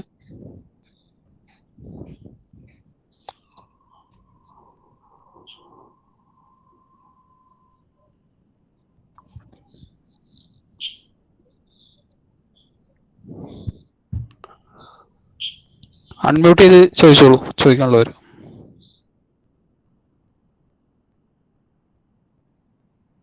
സന്ദീപ് നമസ്കാരം, അനൂപാണ്. പറഞ്ഞോളൂ. വളരെ നല്ല പ്രസന്റേഷൻ ആയിരുന്നു, വളരെ ഇൻഫോർമേറ്റീവ് ആയിരുന്നു. എൻ്റെ ഒരു സംശയം ആണ്, അപ്പോൾ എല്ലാവർക്കും വേണ്ടി ജസ്റ്റ് ചോദിക്കുന്നതേ ഉള്ളൂ. നമ്മൾ ഇപ്പം കുറേ പാമ്പുകളെ പിടിക്കുന്നുണ്ട്, ട്രാൻസ്ലോക്കേറ്റ് ചെയ്യുന്നുണ്ട്.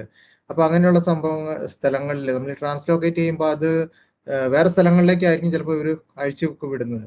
അപ്പോൾ അങ്ങനെയുള്ള സ്ഥലങ്ങളിൽ ചെല്ലുമ്പോൾ ഈ പാമ്പ് അതിൻ്റെ എക്സിസ്റ്റൻസ് പൂർണ്ണമായി അവിടെ ഉണ്ടാകുമോ? മീനിങ് ചത്തുപോകാനോ അല്ലെങ്കിൽ വീണ്ടും അതേ രീതിയിൽ അതിൻ്റെ ടെറിട്ടറി മെയിൻറ്റെയിൻ ചെയ്യാനോ അങ്ങനെയൊക്കെ സാധിക്കുമോ?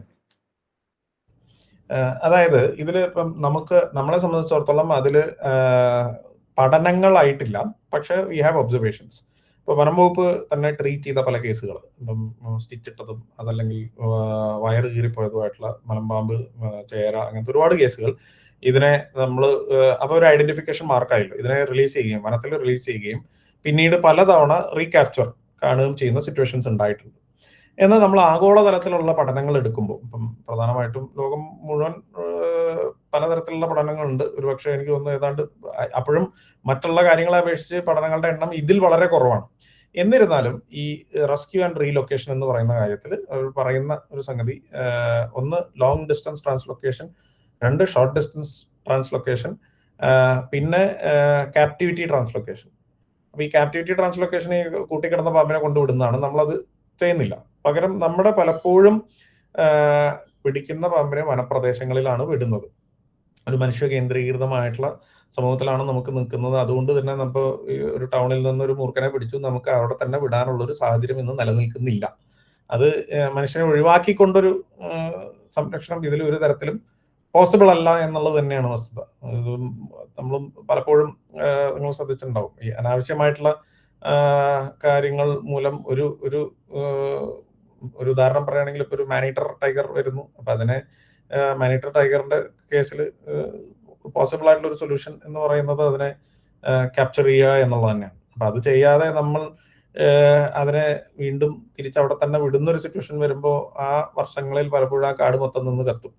അപ്പം ഈ ഒരു പാമ്പിനെ തല്ലിക്കൊന്ന് ഐഡന്റിഫിക്കേഷൻ ചോദിക്കുന്ന ആളുടെ അടുത്ത് പറഞ്ഞു തരില്ല എന്ന് പറയുമ്പോൾ, നാളെ അതൊരു വിഷമില്ലാത്ത പാമ്പാണ് അല്ലെങ്കിൽ തല്ലിക്കൊള്ളേണ്ട, അതിനെ റെസ്ക്യൂ ചെയ്ത് ആള് കാട്ടിൽ കൊണ്ടുവിടും എന്ന് നമ്മൾ പറഞ്ഞു കൊടുത്തില്ലെങ്കിൽ ഇത് നാളെ റിപ്പീറ്റ് ചെയ്യാനുള്ള ഒരു സാധ്യത ഉണ്ടാവും. അപ്പൊ പറഞ്ഞു വരുന്ന പോയിന്റ് എന്ന് പറയുന്നത്, ഫോർ ദ ടൈം ബീയിങ് കൃത്യമായിട്ട് അവർ സർവൈവ് ചെയ്യുന്നുണ്ടോ എന്ന് ചോദിച്ചാൽ ഉണ്ട് എന്ന് ചില റെക്കോർഡ്സ് നമ്മുടെ കയ്യിലുണ്ട്. എന്നാൽ ഡീറ്റെയിൽ ഡാറ്റ ഉണ്ടോ? ഇല്ല. അത് അത്തരത്തിലുള്ള പഠനങ്ങൾ നടക്കേണ്ടിയിരിക്കുന്നു. നമ്മൾ ചില സ്റ്റഡീസ് ഇനീഷ്യേറ്റ് ചെയ്തിട്ടുണ്ട്. പക്ഷേ ഈ കൊണ്ടുവിടുന്ന പല സ്ഥലങ്ങളിലും അങ്ങനെ ഒരു മാസ് ഡെത്ത് എന്നോ അതല്ലെങ്കിൽ ആ തരത്തിലുള്ള സംഗതിയൊന്നും ഇതുവരെ റെക്കോർഡ് ചെയ്തിട്ടില്ല. ഇനി ഞാൻ ആദ്യം സൂചിപ്പിച്ച പോലെ പഠനങ്ങൾ പറയുന്നുണ്ട്, ഈ ഷോർട്ട് ഡിസ്റ്റൻസ് ട്രാൻസ്ലൊക്കേഷൻ, ഒരു പരിധിവരെ long distance translocation more than 70% survive ചെയ്യുന്നുണ്ട് എന്നുള്ളതാണ് പഠനങ്ങൾ പറയുന്നത്. അപ്പം നമുക്ക് ഇന്ന് ഇങ്ങനെ തൃശ്ശൂർ ടൗണിൽ നിന്ന് പിടിക്കുന്ന ഒരു പാമ്പിനെ നമുക്ക് തൃശ്ശൂർ ടൗണിൽ തന്നെ വിടാനുള്ള സാഹചര്യം ഇല്ല.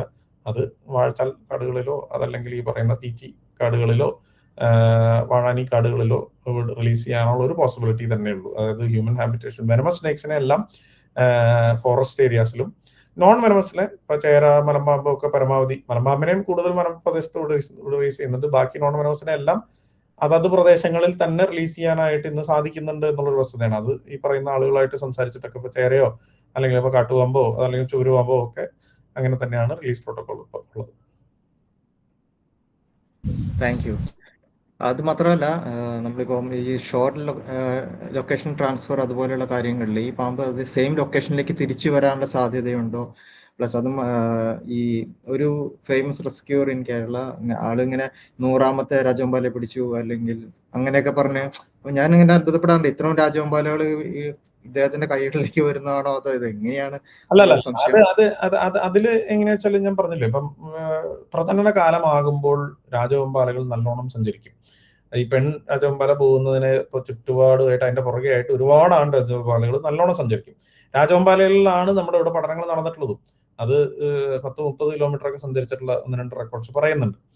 എന്നാൽ ഇപ്പൊ നമ്മളിപ്പോ ഈ പറയുന്ന മൂർഖനോ അണലിയോ അത്തരത്തിലുള്ള ചെറുപാമ്പുകളൊന്നും പലപ്പോഴും ഈ പറയുന്ന അതിൽ അണലിയിലാണ് ഒരു പഠനം നടന്നിട്ടുള്ളത്. അത് 1/2 കിലോമീറ്റർ പോലും പോകുന്നില്ല റിലീസ് ചെയ്യുന്ന സ്ഥലത്തുനിന്ന് എന്നുള്ളതാണ് ആ ഒരു സ്റ്റഡി പറയുന്നത്. അപ്പം രാജവെമ്പാല പോലെ വലിയ ഒരു പാമ്പ് മൂവ് ചെയ്യുന്നുണ്ടാവാം, പക്ഷെ മറ്റു പാമ്പുകൾ അതേപോലെ ആവണമെന്നില്ല. ഇനി ഒരു ഉദാഹരണം പറയുകയാണെങ്കിൽ, മറ്റൊരു ഉദാഹരണം പറയുകയാണെങ്കിൽ ഇപ്പൊ ഞാൻ ചെമ്പൂക്കാവില് ടൗണിൽ തന്നെയാണ് താമസം. നമുക്ക് വർഷത്തിൽ ഒരിക്കൽ നമ്മുടെ വീടിന്റെ സൈഡിലെല്ലാം അല്ലെങ്കിൽ ഈ പ്രദേശത്ത് എന്റെ വീടിന്റെ ഒരു 4-5 വീട് ചുറ്റളവിൽ നിന്ന് ഒരു റെസ്ക്യൂ ഉണ്ടാവും, അല്ലെങ്കിൽ ആരെങ്കിലും ഒക്കെ പാമ്പുകളെ കാണും. അപ്പൊ ഇത് like it's kind of periodical. അതായത് ഇപ്പം ഇന്നൊരു ദിവസം കണ്ടാൽ പിന്നെ ചിലപ്പോൾ കുറെ നാളത്തേക്ക് കാണില്ല, പിന്നെ കാണുന്നത് ചിലപ്പോൾ ഒരു 6 മാസം കഴിഞ്ഞിട്ടോ 5 മാസം കഴിഞ്ഞിട്ടാണ്. പക്ഷെ അതേ പാമ്പ് ചിലപ്പോൾ ഇവിടെ നിന്ന് ഒരു 10-25 വീട് അപ്പുറേ അല്ലെങ്കിൽ ഈ ഒരു ചെറിയ ചുറ്റളവിൽ 1 കിലോമീറ്ററോ അല്ലെങ്കിൽ 1/2 കിലോമീറ്ററോ ചുറ്റളവിൽ പലയിടത്തായിട്ട് ഇതിങ്ങനെ റൊട്ടേറ്റ് ചെയ്ത് നടക്കുന്നുണ്ട്, റൗണ്ട് അടിച്ച് നടക്കുന്നുണ്ട്. അപ്പൊ ഒരൊറ്റ സ്ഥലത്ത് തന്നെയല്ല ഫുൾ ടൈം ഇരിക്കുന്ന ഒരു വലിയ റേഞ്ചും അതിനകത്ത് പല പല പോയിന്റ്സ് ആയിട്ടാണ് ഇവർ ചെയ്യുന്നത് എന്നുള്ളത് മനസ്സിലാക്കുന്നത്. നമ്മളൊരു ആക്ച്വലി ഒരു ഈ ഇത്തരത്തിലുള്ള ഹോം റേഞ്ച് അതല്ലെങ്കിൽ ഇവർ തിരിച്ചു വരുന്നുണ്ടോ, ഹോമിംഗ് ഉണ്ടോ, അതൊക്കെ വെച്ചൊരു സ്റ്റഡി ആക്ച്വലി ഇനിഷ്യേറ്റ് ചെയ്തിട്ടുണ്ട്. Hopefully in couple of years time നമുക്കുള്ള ഇൻഫർമേഷൻ കിട്ടുമെന്ന് തന്നെയാണ് പ്രതീക്ഷിക്കുന്നത്. Thank you very much Sandeep. Sandeep G, എനിക്ക് ബേസിക് ആയിട്ടുള്ള ഒരു ഡൗട്ട് ഉള്ളത്, ഈ പാമ്പ് മുട്ടയിടുന്ന സമയങ്ങളിൽ എന്തെങ്കിലും സ്മെല്ല് ഉണ്ടാവുമോ പരിസരത്ത്? അത് പലരും പറഞ്ഞു കേട്ടിട്ടുണ്ടെന്നുള്ളതല്ലാണ്ട് എനിക്ക് പേഴ്സണലി ഫീൽ ചെയ്തിട്ടില്ല. ഞാൻ ഈ കാലങ്ങളായിട്ട് റെസ്ക്യൂ ചെയ്യുന്ന, മുട്ട എടുത്തോണ്ട് വരുന്ന അല്ലെങ്കിൽ വെച്ച് ഈ വനം വകുപ്പിന്റെ കാട്ടിൽ കൊണ്ടുപോയി റിലീസ് ചെയ്യുന്ന അവരോടൊക്കെ സംസാരിച്ചപ്പോൾ അങ്ങനെ പ്രത്യേകിച്ച് ഒരു മണം ഒന്നുമില്ല. ഇണ ചേരുന്ന സമയത്ത്, മുട്ട ഇടുന്ന സമയത്ത് കപ്പ പുഴുങ്ങിയ മണം വരും എന്നുള്ള രീതിയിലുള്ള കഥകൾ ഒരുപാടുണ്ട്. പക്ഷെ അത് അങ്ങനെ ഒന്നും ഇല്ല. It's not scientifically proven. അതുപോലെ മുട്ട ഇട്ടിട്ട് ഇവര് അതിന്റെ പരിസരത്ത് ഉണ്ടാവോ, അതോ ഒരു മുട്ട ജസ്റ്റ് ഉപേക്ഷിച്ച് പോവാണോ ചെയ്യുക? അതായത് നമ്മുടെ ഇപ്പം രാജവെമ്പാലയെ കുറിച്ച് പറയുമ്പോൾ രാജവെമ്പാല ഗാർഡ് ചെയ്യുന്നു, അതുപോലെ മറ്റുള്ളത് ഗാർഡ് ചെയ്യുന്നതിനെ കുറിച്ച് പറയുന്നില്ല. എന്നിരുന്നാൽ നമുക്കിപ്പം ഒരു ഉദാഹരണം അഗൈൻ ഒരു എക്സാമ്പിൾ കൂട്ടിയാണെങ്കിൽ, ഫ്രണ്ട് കഴിഞ്ഞ 2 മാസം മുമ്പ് ഒരു വളരെ വൃത്തിഹീനമായിട്ട് കിടക്കുന്ന ഒരു സ്ഥലത്ത് പോകുന്നു. മലമ്പാമ്പുണ്ടെന്ന് പറഞ്ഞ് ചെന്ന് നോക്കുമ്പോൾ മലമ്പാമ്പിന്റെ അടുത്ത് കുറച്ച് മുട്ടയുണ്ട്. അത് കഴിഞ്ഞ് ഇത് മൊത്തം വൃത്തിയാക്കുമ്പോൾ അതിനകത്തുനിന്ന് ഏതാണ്ട് 4-5 ക്ലച്ച് മുട്ടയും 4 മലമ്പാമ്പും 2 മൂർഖനും മൂർഖന്റെ മുട്ടയും ഇരിക്കുന്നുണ്ട്. അപ്പൊ ഇത് ഇവര് അടുത്ത് ചെല്ലുമ്പോൾ പാമ്പിന്റെ പാട്ടിന് സ്ഥലം വിടാണ്. നേരെ മറിച്ച് ഗാർഡ് ചെയ്യുകയാണെങ്കിൽ പാമ്പ് അറ്റാക്ക് ചെയ്യും അല്ലെങ്കിൽ ഡിഫെൻഡ് ചെയ്യും. അപ്പൊ പോസിബിളി ഈ ചൂടും ഈ എന്താ പറയാ ഇത്തരത്തിലുള്ള ഒരു നല്ല കണ്ടീഷനുള്ള ഒരു സ്ഥലവും ആയതുകൊണ്ട് ഇവർ ആ സ്ഥലം ഉപയോഗിക്കുന്നു എന്നുള്ളതാവാം എന്നുള്ളത് വേണം അനുമാനിക്കാൻ. അല്ലാതെ അതിനെ ഗാർഡ് ചെയ്യണത് ആവണം എന്നില്ല. അപ്പൊ അത്തരത്തിലുള്ള ഒബ്സർവേഷൻസ് ഉണ്ട് നമുക്ക്.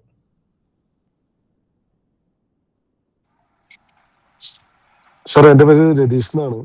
നമ്മൾ ഈ ട്രക്കിങ്ങിനൊക്കെ പോകുമ്പോ എന്തെങ്കിലും സ്പെഷ്യൽ ആയിട്ടുള്ള ഒരു ഗൈഡ് ലൈൻ പറയാനുണ്ടോ? കാരണം കൂടുതലും ഈ പിറ്റ് വൈപ്പറുകളൊക്കെ ഒരുപാട് കണ്ടുണ്ട്. ട്രക്കിങ്ങിൽ പോകുമ്പോൾ ഷൂസ് മസ്റ്റായിട്ട് ഉപയോഗിക്കുക. പിന്നെ പാൻസ് ഡെഫിനറ്റ്ലി. ഈ പറയുന്ന കാടുകളിൽ പോകുമ്പോൾ ശ്രദ്ധിക്കേണ്ടത് വെള്ളച്ചാട്ടങ്ങളോ അതിനോട് ചേർന്ന് നിൽക്കുന്ന പാറകളിലും അല്ലെങ്കിൽ മരത്തിൽ കൈ പിടിക്കുമ്പോഴൊക്കെ വളരെയധികം ശ്രദ്ധിക്കുക എന്നുള്ളത് തന്നെയാണ് ചെയ്യാനുള്ളത്. നമ്മളൊന്ന് കെയർഫുൾ ആവുക എന്നുള്ളതാണ് ഈ പറയുന്നത്. അതല്ലാണ്ട് പ്രത്യേകിച്ച് അതിനൊന്നും ചെയ്യേണ്ടതില്ല. Okay sir, thank you.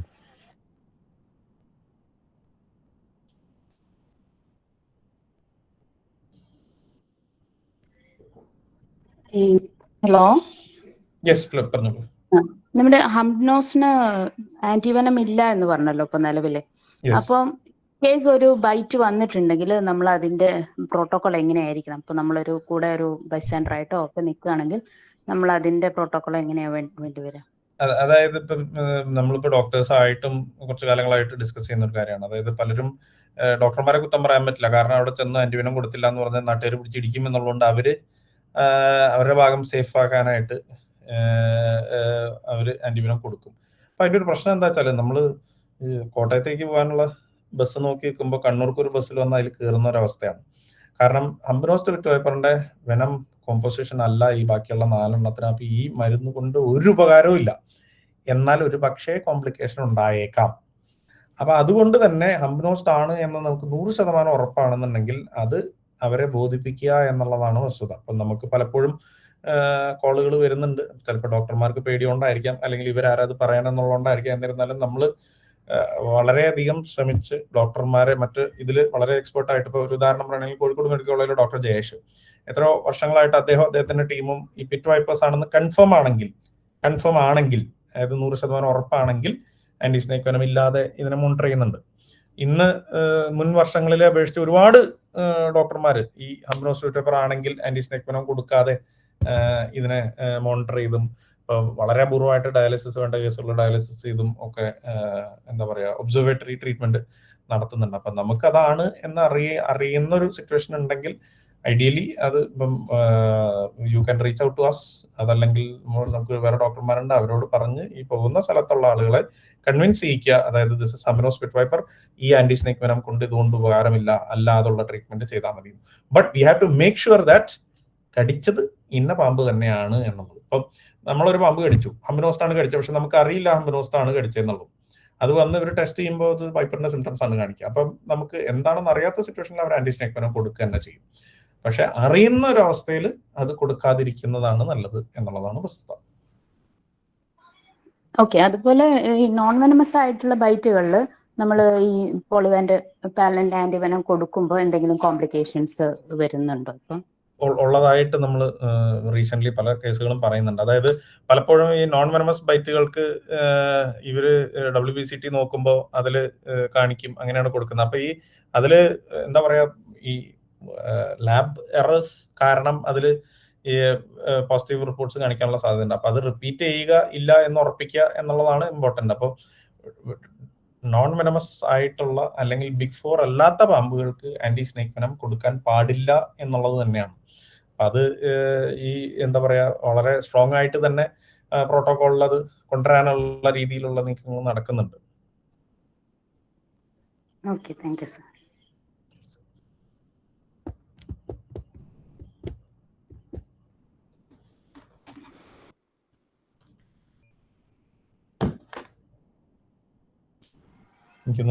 അതുപോലെ സാറിന്റെ ഏതെങ്കിലും സ്പെസിഫിക് ആയിട്ടുള്ള ഏതെങ്കിലും സ്റ്റഡി റിപ്പോർട്ട്സ് നമുക്ക് വായിക്കാനായിട്ട് പറ്റുന്ന രീതിയിൽ അവൈലബിൾ ആണോ? സ്പെഷ്യൽ എന്റെ റിസർച്ച് ഗേറ്റിൽ പോയി കഴിഞ്ഞാൽ കുറച്ച് പാമ്പുകളെ ഡിസ്ക്രൈബ് ചെയ്ത പഠനങ്ങളുണ്ട്. ബാക്കി നമ്മുടെ ഇപ്പം ഇതുമായിട്ട് അസോസിയേറ്റ് ചെയ്തിട്ടുള്ള സാധനങ്ങളൊക്കെ ആക്ച്വലി വരുന്ന ഒരു വർഷത്തിനുള്ളിൽ കുറെ എണ്ണം വരാനുണ്ട്. ബേസിക്കലി കൂടുതലും നമ്മളുടെ ടാക്സോണമി റിലേറ്റഡ് റീഡിസ്കവറി അല്ലെങ്കിൽ ന്യൂ സ്പീഷീസ് ഡിസ്ക്രിപ്ഷൻ അത്തരത്തിലുള്ള സാധനങ്ങളാണ് എന്റെ റിസർച്ച് കിറ്റിലുണ്ട്. അല്ലെങ്കിൽ എന്റെ ഫേസ്ബുക്കിലോ ഇൻസ്റ്റയിലോ നോക്കി കഴിഞ്ഞാൽ ചിലതൊക്കെ ഇട്ടിട്ടുണ്ട്, ഞാൻ ലിങ്ക് അവിടെ കൊടുത്തിട്ടുണ്ട്. Okay sir, thank you.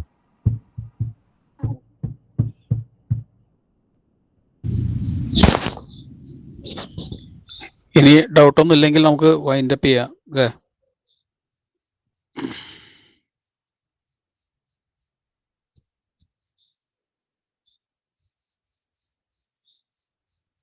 അപ്പം ഒഫീഷ്യലി ഒരു വോട്ട് ഓഫ് താങ്ക്സ് പറയാൻ ബ്രിജേഷ് ക്ഷണിച്ചുള്ളൂ.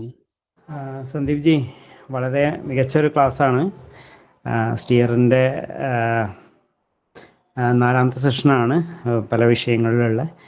എന്തായാലും എന്നാൽ ഈ വിഷയത്തിൽ വളരെ ഡീപ്പായിട്ട് തന്നെ, ബേസിക്കാണ് പറഞ്ഞെങ്കിൽ പോലും ഞങ്ങൾക്കൊക്കെ വളരെ ഡീപ്പായിട്ടുള്ള ഒരു ക്ലാസ് ആയിട്ടാണ് ഫീൽ ചെയ്തിട്ടുള്ളത്. എന്തായിരുന്നാലും എല്ലാവർക്കും വേണ്ടിയിട്ട് നല്ലൊരു ക്ലാസ് പ്രസൻറ്റ് ചെയ്ത ഡോക്ടർ സന്ദീപ് ദാസിന് സ്റ്റിയറിൻ്റെയും ഞങ്ങളെല്ലാവരുടെയും പേരിൽ താങ്ക്സ് അറിയിക്കുന്നു. നമുക്ക് ഈ സെഷൻ വൈൻഡ് അപ്പ് ചെയ്യാം. Thank you.